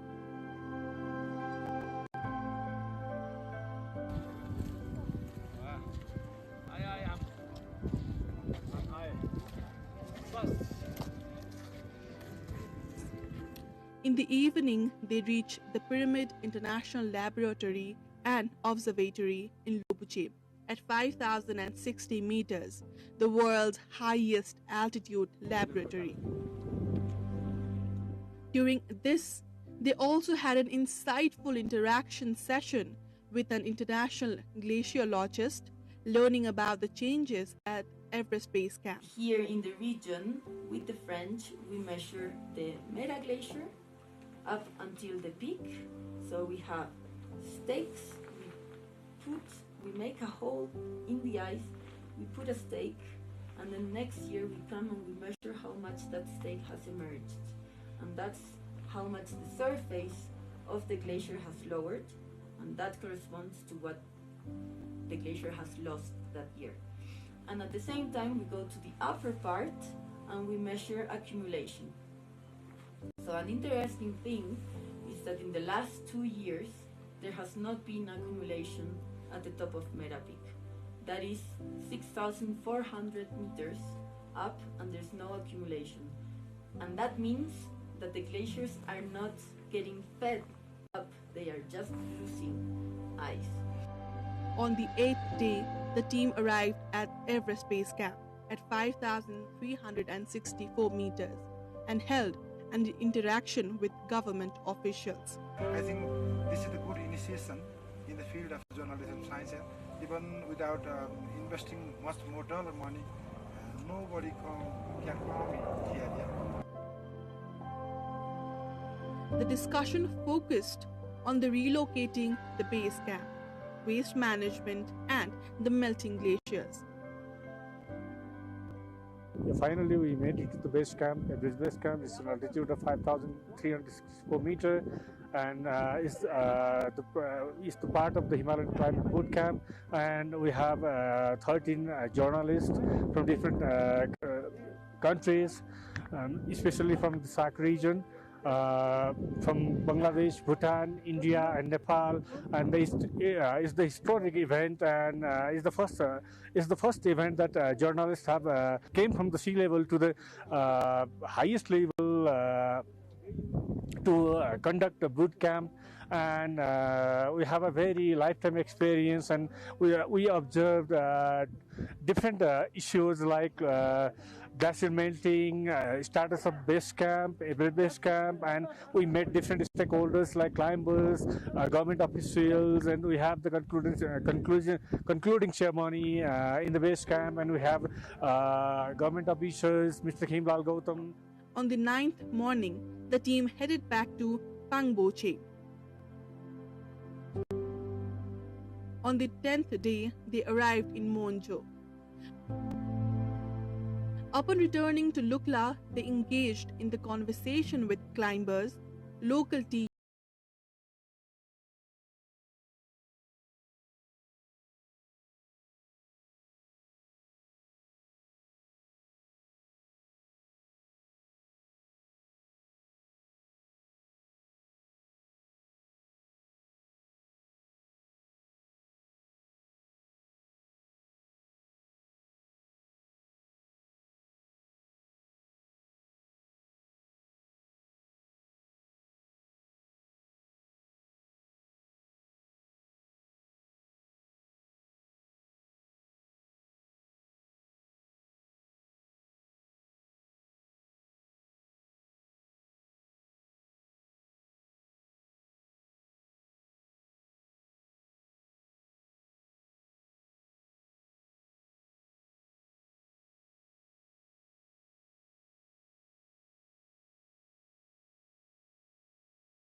Monsoon intensifies across Nepal, triggering heavy rainfall warnings and high flood risk. 6 major highways also obstructed. Nepal approves 58 billion rupees in foreign investment commitments. Agriculture, tourism and energy dominate investors' interest. Nepal's freed Kamayas mark 26 years of liberation. Freedom, however, remains incomplete without land and rehabilitation. Ukrainian drones hit 2 warehouses belonging to Russia's biggest online retailer. 8 killed and 62 injured in the strikes. U.S. strikes hit Iran for 7th consecutive night. Iran also launches retaliatory attacks as Kuwait reports power facility damage. And France and England battling for 3rd place in World Cup 2026 tonight ahead of Spain-Argentina's final. Match to kick off at 2:45 a.m. MST.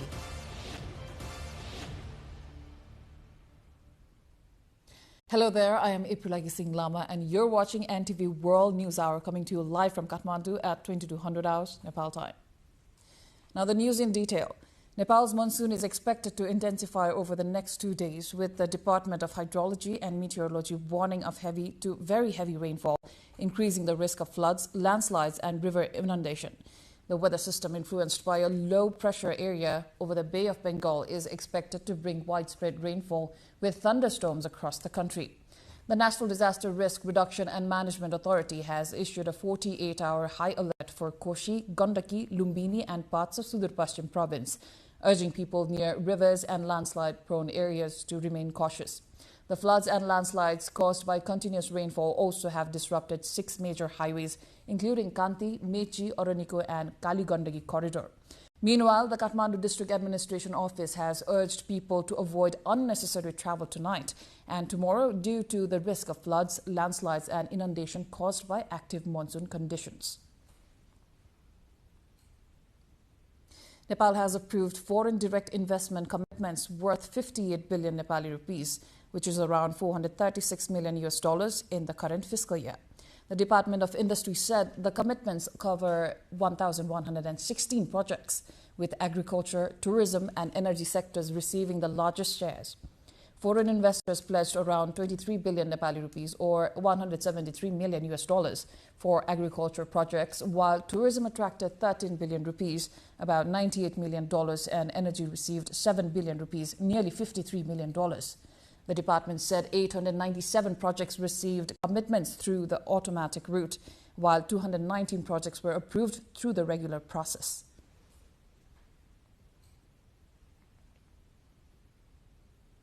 Nepal is observing Freed Kamaya Day today, marking 26 years since the government officially abolished Kamaya, or the bonded labor system.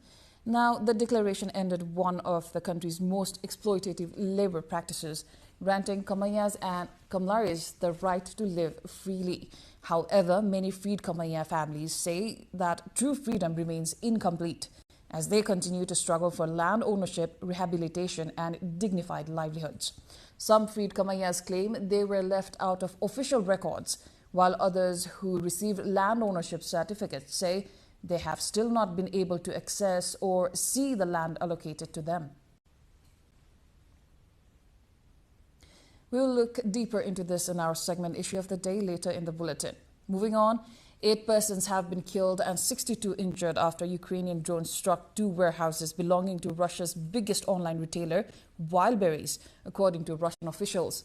Ukrainian President Volodymyr Zelensky said the attacks had struck major logistic facilities, which had been used to supply sanctioned components for drone production and navigation equipment. He added that Ukraine had also struck targets in the Sea of Azov, the Black Sea and Russian-annexed Crimea. Ukraine has recently intensified its long-range drone attacks on Russia's critical energy infrastructure, causing widespread fuel shortages. Now, the U.S. military said it carried out the 7th night of strikes on Iran since President Donald Trump declared the temporary ceasefire agreement was over. U.S. Central Command, CENTCOM, said its forces hit surveillance sites, military logistics, infrastructure, underground weapon storage, and maritime capabilities. Iran too launched more attacks on Washington's Gulf allies today after a 7th straight night of U.S. strikes targeting Iranian military sites, including logistics infrastructure, escalating the war 1 week after a fragile ceasefire agreement fell apart. Kuwait came under sustained attack with a desalination plant hit and operations at Kuwait International Airport suspended due to repeated missile and drone threat. France and England are facing in the FIFA World Cup 2026 third place playoff tonight, with both teams seeking to end their campaigns on a winning note. The third place match is scheduled for 2:45 a.m. at Miami Stadium in Florida. France and England have met 3 times previously in World Cup history. England won their first 2 encounters, defeating France 2-0 in the 1966 group stage and 3-1 in the 1982 first phase. France secured the latest victory between the sides, beating England 2-1 in the 2022 World Cup quarterfinals in Qatar. The match will provide both teams an opportunity to finish the tournament with a podium position after falling short of reaching the final. We will bring a detailed report on the England-France clash in our sports segment later in the bulletin. Now, freedom came 26 years ago, but for many former Kamaiya families, the journey is still far from over. After the break, we look at why thousands are still waiting for the land, security and dignity they were promised.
You're watching NTV World News Hour with April Singlama. Welcome back. 26 years after Nepal abolished the Kamaiya bonded labor system, thousands of freed Kamaiya families say the promise of freedom remains unfulfilled. Despite the legal end of generations of bonded labor, many are still waiting for land ownership, permanent rehabilitation and the basic conditions needed to live with dignity. Subeksha Rajak, together with our correspondents Durga Upadhyay in Kanchanpur and Santosh Subedi in Dang, brings you this report. 26 years ago, on July 17, 2000, Nepal officially abolished the Kamaiya system, a centuries-old form of bonded labor that had forced thousands of families, mostly from the Tharu community, to work for landlords in exchange for shelter and meager wages. The declaration marked a historic turning point. It promised not only freedom from bondage but also land, housing and a chance to rebuild lives with dignity. But more than a quarter of a century later, for many former Kamaiyas, that promise remains unfulfilled. Across Western Nepal, thousands of freed Kamaiya families are still living in temporary settlements on government or public land. Many continue to survive without legal ownership of the land they occupy, permanent housing or secure livelihoods. According to community leaders, nearly 32,500 freed Kamaiya families were identified across Dang, Bake, Bardia, Kailali and Kanchanpur, while around 27,000 families have received land ownership certificates. 1,000 remain excluded from government records. Even among those who hold land certificates, some families say they have never been shown the land allocated to them. दासमा रही हमरा एकदम बंधन पर रही उ time में हमन बहुत खुशी लागल बीच में आफत हो गेल जे का करती ना हमन खैना हो अब सावन के महीना हमरा वहां से किसनो खेत देहल यहां खासे पूरा नहीं करला हो अभी फे लड़का बच्चा सब पढ़ल लिखल बच्चा फे अभी बेरोजगार के बाटे रोजगार नहीं भेटित है अब. The challenges extend beyond land ownership. In Kailali and Kanchanpur, government records identify 14,267 freed Kamaiya families, but only 12,320 have been rehabilitated. Many families are still waiting for permanent settlement, while others say the small plots they received are insufficient to sustain their livelihoods. Limited access to education, vocational skills, and employment opportunities has left many former bonded laborers dependent on daily wage labor, trapping a new generation in poverty despite their legal freedom.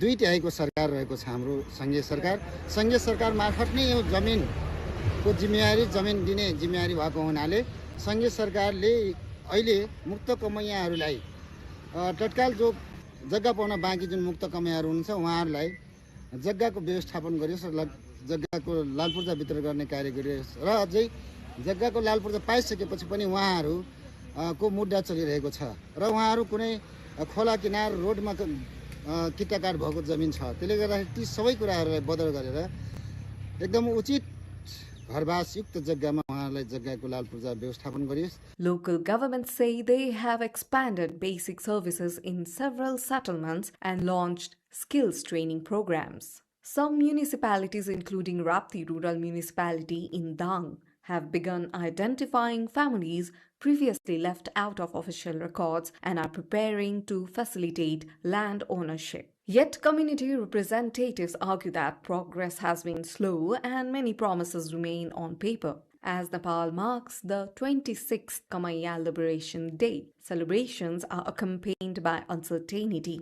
Many families now fear displacement as authorities move to clear public land where they have lived for years. For the people once liberated from bonded labor, the demand is no longer simply freedom. It is for secure land ownership, permanent housing, sustainable livelihoods, and the dignity to live without the label of freed Kamaiya. 26 years after liberation, they say true freedom will only come when the promises made in 2000 are finally fulfilled.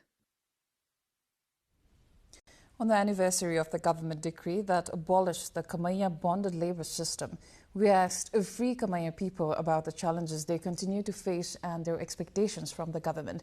Let's hear what they had to say. हमारी समस्या का बाकी सबसे पहले पानी का जो समस्या बा यहाँ और जाके सुबहवासी आपका यहाँ पूर्जा मिला तो हमें पूर्जा मिलना चाहता और जाकर हमारी पानी की निकास ऐसी का जमीन बा पानी की निकास चाहला और कहो जो खोला किनारा हमारा बैठलाटी वो जाली नदी नियंत्रण के लगा हमारा समस्या बा चाहना बा मुक्त घोषणा करल रहे हम यहाँ व्यवस्था कुछ नहीं हो सबसे मेन समस्या कर रहे हैं पानी की व्यवस्था सिंचाई करना सिंचाई नहीं हो तो उपजनी कहाँ से हुई कहो अब शिक्षा पे कहो ले बड़ा मुश्किल से कागज है गरीब मने ऋण कर्ज कई के कहो लड़का पड़का पड़ी थी ठाव मटा पुग थाई नौकरी लगाई नहीं सकती को पहुँच नहीं रहा था को हमारे पावर नहीं हो को अब 5 कट्ठा में हुई का को अब लेबरी करके काम करके खाएगा पड़ल को लेबरी कर नहीं जाओ तो खाना का हो सिंचाई के और आरे जन तो कुछ कुछ ही नहीं हो यहाँ अब कहो यहाँ विशेषता तमाम चीज़ की समस्या बा कहो पानी की समस्या बा सिंचाई कहो और लड़कन के कहो पढ़ाई ना लिखाई ना फिर समस्या बा कहो ये हो समस्या अब काम करके खाना मने कहो अब यहाँ 5 कट्ठा में कछु ना होता है सरकार मतलब मुक्त करा दें तो अब अपने हिसाब से कोई सरकार अपनी जमीन दे जमीन ढांस में बैठ के उसके हिसाब से ठीक है बात के देगा अब कोई मिस्त्री काम करत कोई कुछ करत है कि नहीं अब तालीम से मिल कोई तालीम करने कोई नहीं तालीम करने कोई अवस्था पे हेर के फिर दिमाग से काम करने नहीं काम करने तो हो अब सजिलो बा आप कुछ नहीं अठारो आप नहीं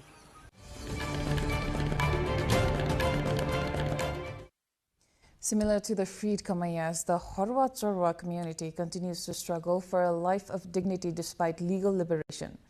4 years after the government declared their freedom, Many Harwa Charwa families say their fight for identity, land rights and rehabilitation remains unfinished.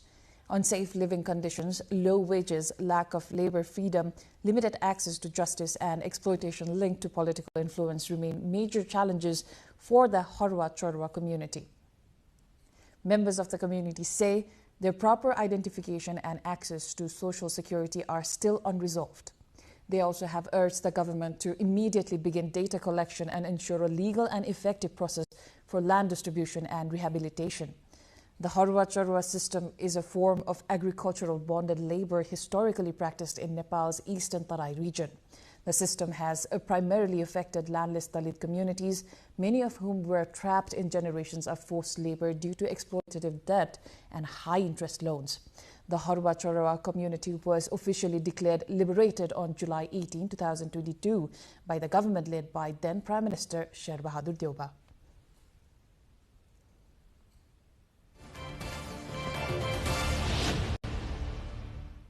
Moving on, big fines for dangerous drivers. But did you know pedestrians could also end up paying?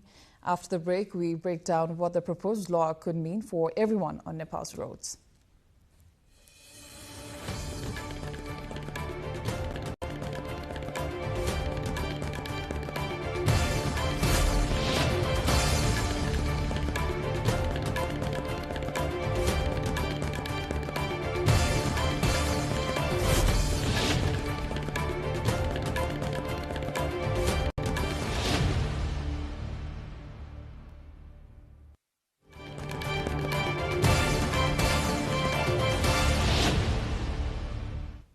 You're watching NTV World News Hour. Time for the cover story.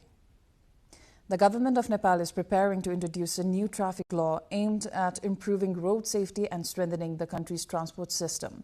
Under the proposed legislation, drivers could face fines of up to 100,000 rupees for serious traffic offences, while pedestrians violating traffic rules could also be subject to penalties. Rojina Rai along with Sabina Praja brings this report. The Ministry of Infrastructure Development of Nepal has drafted a new road transport bill proposing tougher penalties for traffic violations, including fines up to 100,000 Nepali rupees, about $650 for serious offences. The draft proposes fines up to 100,000 rupees for using illegal dark tinted vehicle windows and for causing serious accidents through negligent driving. Driving an unregistered large vehicle could result in a fine of 50,000 rupees. The same penalty is proposed for harming accidents victims or allowing an unlicensed driver to operate a vehicle that causes permanent injury. Infrastructure Development Minister Sunil Lamsal says the draft targets serious offences while keeping penalties for minor violations reasonable. हाल चर्चामा रहेको जरिवाना मिडियामा आए जस्तो over स्पिडको 50,000 यो त्यो भनेर त्यस्तो खालको कुराहरू आएको छ त्यस्तो खालको छैन हामीले चाहिँ व्यवस्था अहिलेको अबको व्यवस्था चाहिँ कस्तो गर्न खोजेको छौं भने रेन्ज भनेको स्पिडको इन्टेन्सिटी र रिपिटेसन उदाहरण दिन्छु मैले ओभर स्पिडकै भनेको एउटा कुनै ठाउँमा 40 अथवा 30 किलोमिटर लिमिट राखेको छ भने स्पिड लिमिट राखेको छ भने 35 अथवा 40 को स्पिडमा उले ओभर स्पिडको कसुर पर्यो भने उलाई 500 जरिमाना लाग्न सक्छ र त्यही ठाउँमा 100 को स्पिडमा आयो भने 5000 लाग्न सक्छ र यही कुरा पटक पटक रिपिट गरिराख्यो एउटै 100 को इन्टेन्सिटी 4 चोटी 5 चोटी रिपिट गरिराख्यो भने 50,000 सम्म पुग्न सक्छ र 30-40 को इन्टेन्सिटी रिपिट गरिराख्यो भने उसको 5,000 सम्म पुग्न सक्छ. The bill would also allow police officers of at least assistant sub-inspector ASI rank to issue on-the-spot fines up to 15,000 rupees. Driving without a license could carry fines ranging from 2,000 to 10,000 rupees, while speeding and illegal parking would each be punishable by a fine of 5,000 rupees. Violating traffic signals, reckless driving, and failing to wear a seat belt or helmet would also attract higher penalties. Public transport operators who overcharge passengers or fail to display fare list could face fines up to 10,000 rupees. Former Deputy Superintendent of Police Shekhar Shrestha says stricter laws must be backed by effective enforcement to improve road safety. सहभागी नियम पालना नगरेको कारण जुन जरिवाना बढाउने भन्ने कुरा छ त्यो कुरा समय सान्दर्भिक छैन जस्तो लाग्छ। जनताहरू पनि गैर जिम्मेवार छन्, जथाभावी गर्छन् भन्ने कुरा यो हाम्रो आँखाले पनि देखेकै कुरा हो। तर यो पार्टलाई चाहिँ कन्ट्रोल गर्नको लागि उसलाई यहाँ गएर उसको भान्सा नै असर पर्ने गरेर बाटो बाटोमा झगडा गर्नुपर्ने त्यो हिसाबको आउनुभन्दा शिक्षालाई अलिकति बढी जोड दिनु पर्यो। स्कुल लेभलदेखि यो सडक नियमहरूको बारेमा सिकाउनु पर्यो। दोस्रो एवेयरनेसको प्रोग्रामलाई अझ प्र्याक्टिकल बनाएर लानु पर्यो। The draft also proposes an on-the-spot fine of 500 rupees for pedestrians who cross roads outside designated crossing areas. The proposal has sparked a public debate and is yet to be discussed in Parliament. The new penalties will only take effect after the bill is passed by Parliament and approved by the President. Until then, the proposed fines remains subject to change.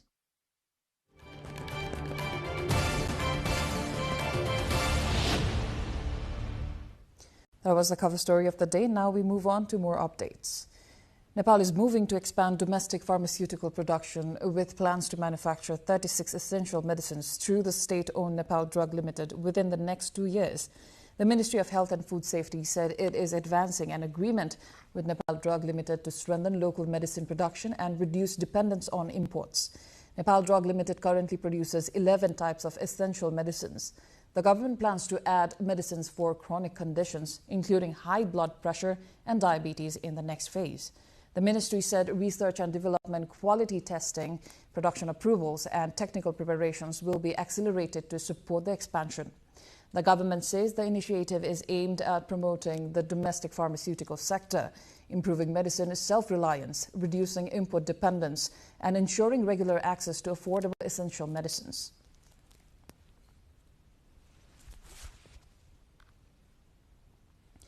Moving on, the Armed Police Force, APF, says it is strengthening security and surveillance along the 83-kilometer Nepal-India border in western district of Dang to curb smuggling, cross-border crime and other security threats associated with the open frontier. The number 29 Jwalamai Battalion, through its 17 subordinate units, is responsible for border patrols, inspections, disaster response and maintaining law and order across the district. Deputy Inspector General Deepak Adhikari, commander of the APF's number 5 Bindya Basini Brigade, said robust border security is essential to safeguarding Nepal's sovereignty and ensuring public safety. APF officials said effective management of the open border requires not only the deployment of security forces, but also close cooperation from local communities. Now, in other news, the Birganj Customs Office, Nepal's largest customs point on the Indian border, collected 89.19% of its annual revenue target in the fiscal year 2082-83. The office collected 243.82 billion Nepali rupees against a target of 273.37 billion rupees, according to Information Officer Uday Singh Bista. Bista said the target was missed due to slower economic activity, lower than expected imports, and a decline in imports of several key commodities.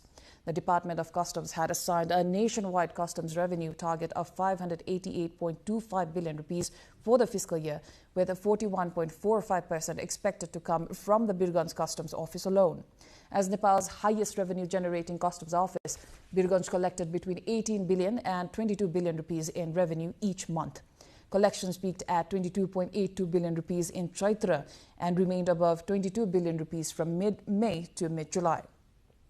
Now, major revenue sources included imports of liquefied petroleum gas, LPG, petroleum products, jeeps, cars, vans, motorcycles, ready-made garments, biscuits, raw materials for polythene production, sanitary products, plastic goods, and peanuts as well.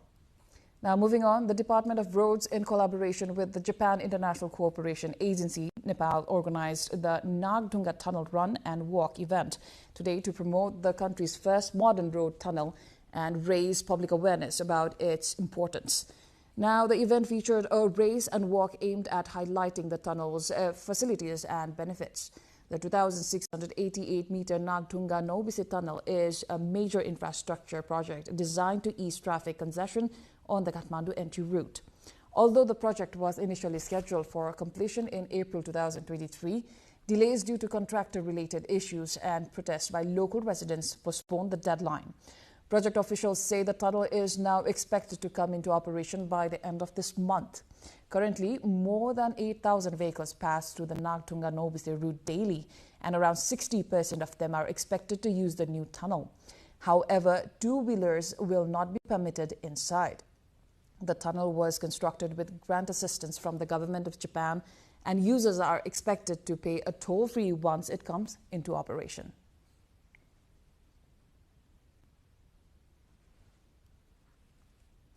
Moving on, the Yaktung Limbu community in eastern Nepal has celebrated Siskepa Tangnam, a traditional festival that symbolizes the end of famine and the arrival of prosperity. Observed on the first day of the Sisekpa month in the Yaktung calendar, the festival features the display of sakchong at the entrances of homes, traditional meals and rituals symbolically driving away famine while welcoming abundance. While Siskepa Tangnam continues to be observed in rural Yaktung Limbu communities, cultural activists warn that the tradition is gradually declining due to challenging lifestyles and are calling for greater efforts to preserve it for future generations.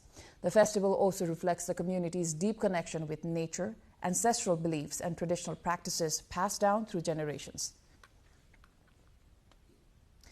In other news, the final rites of civil society leader Dr. Devendra Raj Pandey were performed today at Pasupati Aryaghat. Dr. Pandey passed away on Friday evening at his residence in Bishalnagar, Kathmandu after battling pancreatic cancer. He was 87. Pandey was a former government secretary who resigned from the civil service before the 1980 referendum. He later became a leading figure in Nepal's pro-democracy movement. He served as finance minister in the interim government formed after the 1990 People's Movement. He was also a key leader of the 2006 People's Movement, a political economist, and a founding member of Transparency International Nepal. Nepali Congress President Gagan Kumar Thapa, Nepali Communist Party leaders Narayan Kaji Shrestha and Agni Prasad Sapkota, other politicians, civil society leaders, writers and activists attended the funeral ceremony. Now, before we bring more updates, let's have a recap of the headlines. Monsoon intensifies across Nepal, triggering heavy rainfall warnings and high flood risk. 6 major highways also obstructed. Nepal approves 58 billion rupees in foreign investment commitments. Agriculture, tourism and energy dominate investors' interest. Nepal's freed Kamayas mark 26 years of liberation. Freedom, however, remains incomplete without land and rehabilitation. Ukrainian drones hit 2 warehouses belonging to Russia's biggest online retailer. 8 killed and 62 injured in the strikes. U.S. strikes hit Iran for 7th consecutive night. Iran also launches retaliatory attacks as Kuwait reports power facility damage. And France and England battling for 3rd place in World Cup 2026 tonight ahead of Spain-Argentina's final. Match to kick off at 2:45 a.m. NST.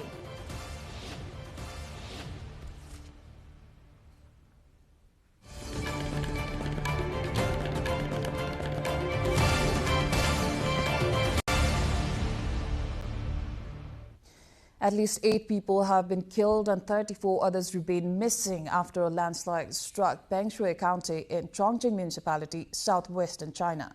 The landslide occurred following heavy rainfall, sending large volumes of earth and debris crashing into the affected area and burying homes and infrastructure. Emergency response teams were immediately deployed to conduct search and rescue operations, with personnel using heavy machinery, search equipment and rescue dogs to locate those trapped. Local officials have evacuated residents from nearby high-risk areas as a precaution and warned communities to remain alert amid ongoing adverse weather conditions.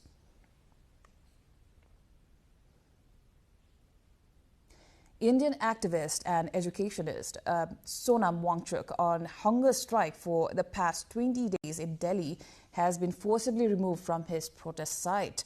The 59-year-old had been protesting in support of an online satirical movement called the Cockroach Janata Party, CJP, who are seeking educational reforms. The protesters had planned to march to India's parliament on Monday. Wangchuk was sitting on hunger strike in the scorching summer, consuming nothing but salt and water. He had also lost more than 9 kgs and was in a lot of pain. United Nations Secretary General Antonio Guterres has called for inclusive global governance of artificial intelligence, warning that the technology could become either humanity's greatest opportunity of the 21st century or one of its biggest risks. Addressing the opening ceremony of the World Artificial Intelligence Conference in Shanghai, Guterres said technologies that will shape the future of humanity must be developed and governed with participation from all countries. And I see three tests for AI in early warning. First, observations and data. No matter how powerful technology becomes, artificial intelligence cannot compensate for missing data. The countries most vulnerable to climate disasters often have the least access to these technologies. These must change. I've called on every major AI company to power its data centers with renewable energy by 2030 and to disclose its full environmental footprint. Technology aimed at protecting people must also protect the planet. In other news, firefighters continued battling a major wildfire overnight in central Spain's Guadalajara province, where flames have spread across approximately 3,400 hectares of land and forced the evacuation of several mountain villages. Strong winds have hampered containment efforts, making it difficult for emergency crews to control the fire. Firefighters are working to establish containment lines and prevent further spread as weather conditions remain challenging. Authorities have evacuated residents from several communities in the affected mountainous areas as a precaution, while emergency teams continue monitoring the situation. The cause of the wildfire has not yet been confirmed. Officials are assessing the extent of the damage and the risk posed to nearby settlements as firefighting operations continue. Now, India's first privately developed orbital rocket has completed its maiden flight, marking a major milestone in the country's efforts to expand private participation in the space sector and secure a larger share of the global space economy. The launch represents a significant step for India's emerging private space industry, which has gained momentum following government reforms aimed at encouraging private companies to develop and operate space technologies. The privately built rocket's debut mission demonstrated the growing capabilities of Indian startups and private firms in satellite launch technology, a field traditionally dominated by state-run institutions. Now, the successful test flight is expected to encourage further innovation and investment in India's space ecosystem as the country expands its ambitions in the global commercial launch industry. A total of 750 couples got married at the Guadalajara fan zone in Mexico ahead of the FIFA World Cup final, combining their passion for football with their commitment to their partners. The mass wedding ceremony brought together newlyweds who celebrated the occasion in the atmosphere of football festivities surrounding the tournament. Among them was Carmen, who said the event represented a union of two important parts of her life: her love for football and her love for her husband. The event was organized as part of activities in the Guadalajara fan zone, where supporters have gathered ahead of the World Cup final. The mass wedding highlighted the cultural and social celebrations that often accompany major international sporting events.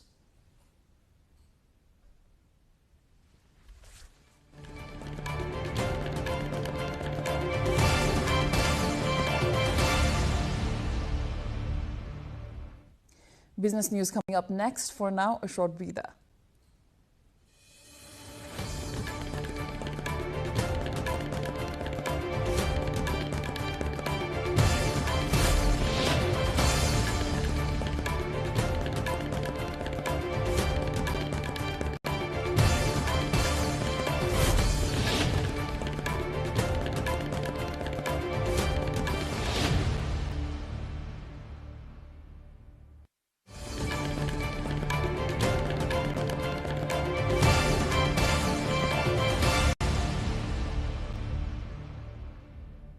The Organization of the Petroleum Exporting Countries, or OPEC, has lowered its forecast for the global oil demand growth in 2026 for a third straight month, citing continued uncertainty in energy markets even as it expects consumption to keep rising. The oil producer group now projects global petroleum demand to increase by 780,000 barrels per day, reflecting a more cautious outlook amid geopolitical tensions, particularly risk to supplies through the Strait of Hormuz. Despite the weaker demand forecast, OPEC said oil production has continued to recover and maintained a more optimistic outlook for demand growth in 2027. The report also highlighted supply security as a key concern, with major oil producers like Iraq seeking to expand export routes to reduce risk linked to disruptions in the Strait of Hormuz.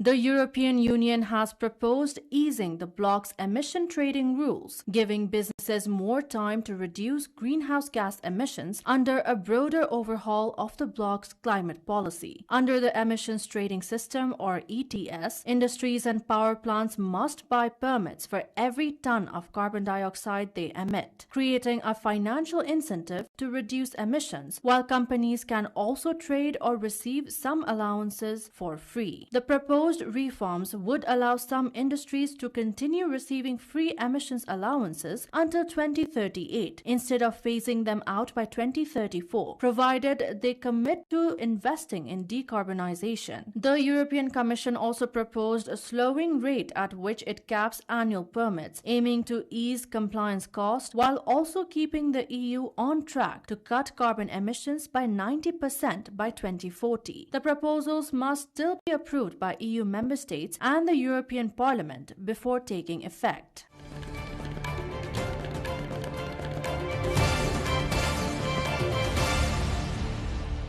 Chinese AI startup Moonshot has unveiled Kimi K3, a new artificial intelligence model with 2.8 trillion parameters, which serves as a measure of an AI's scale and processing power. The company plans to release Kimi K3 as an open-source model on July 27, allowing developers worldwide to download, run, and customize it freely. Once released, Kimi K3 will become the world's first open-source AI model in the nearly 3 trillion parameter class. The move could accelerate AI adoption and innovation by expanding access to advanced AI technology for businesses and developers worldwide. Despite the United States' latest crackdown on American AI developer Anthropic to temporarily withdraw its flagship Fable and Mythos model due to severe cybersecurity concerns.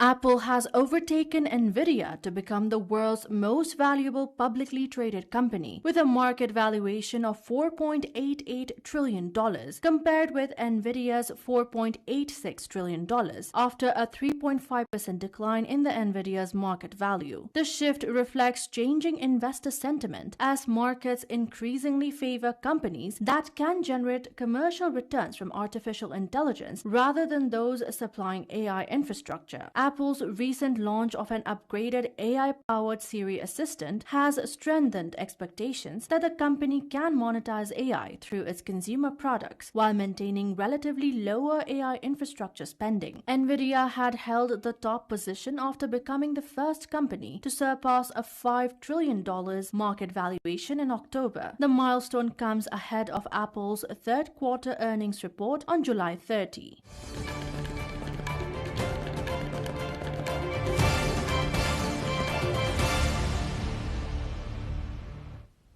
Time now for sports update.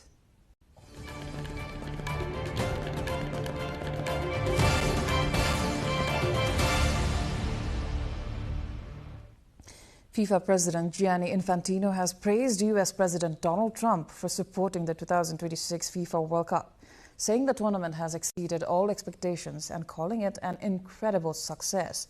Speaking as the competition nears its final, Infantino said the World Cup would not have achieved such success without Trump's backing. It is the truth. You don't need people to compliment you, Mr. President, but This World Cup would not have been such an incredible success without you. Please, your administration, every single person in the White House, in the administration, in the cities, in the states, everywhere contributed to create this safe and secure and joyful environment to live something that the world has never seen. Now, days after heartbreaking semi-final defeats ended their World Cup title hopes, France and England are facing off in the third-place playoff, while Kylian Mbappe aims to seal the Golden Boot as the tournament's leading scorer. Smita Gising Tamang brings the report. For two teams that spent a month dreaming of a golden trophy, Saturday night in Miami offers something far smaller, a bronze medal, and a game neither side ever wanted to play.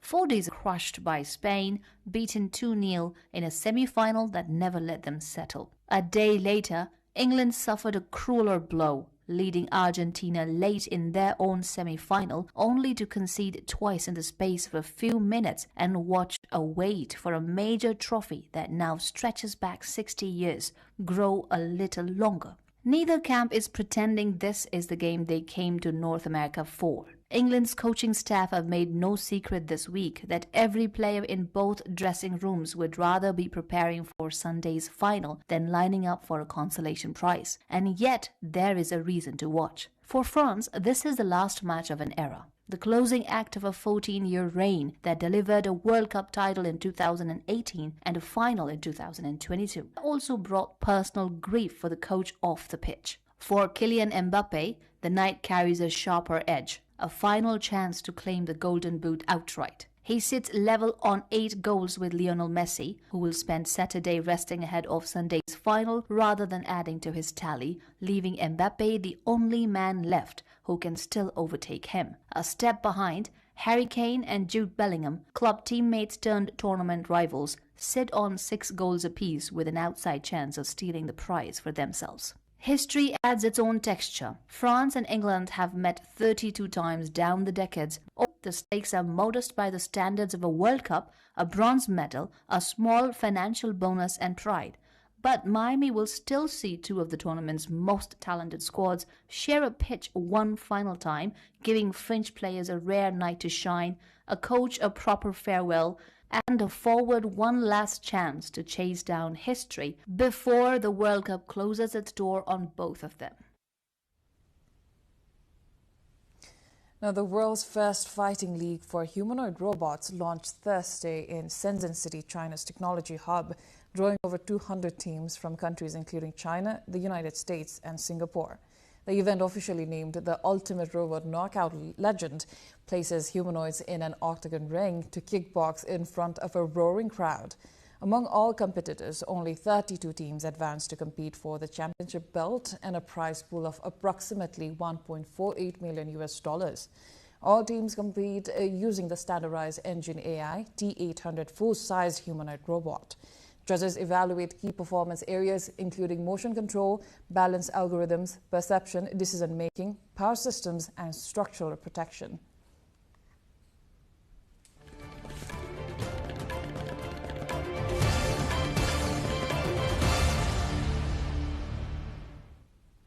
Now to the weather updates, first from Nepal and then across the world.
Now, before wrapping up, let's take a look at the headlines once again. Monsoon intensifies across Nepal, triggering heavy rainfall warnings and high flood risk. 6 major highways also obstructed. Nepal approves 58 billion rupees in foreign investment commitments. Agriculture, tourism and energy dominate investors' interest. Nepal's freed Kamayas mark 26 years of liberation. Freedom, however, remains incomplete without land and rehabilitation. Ukrainian drones hit 2 warehouses belonging to Russia's biggest online retailer. 8 killed and 62 injured in the strikes. U.S. strikes hit Iran for 7th consecutive night. Iran also launches retaliatory attacks as Kuwait reports power facility damage.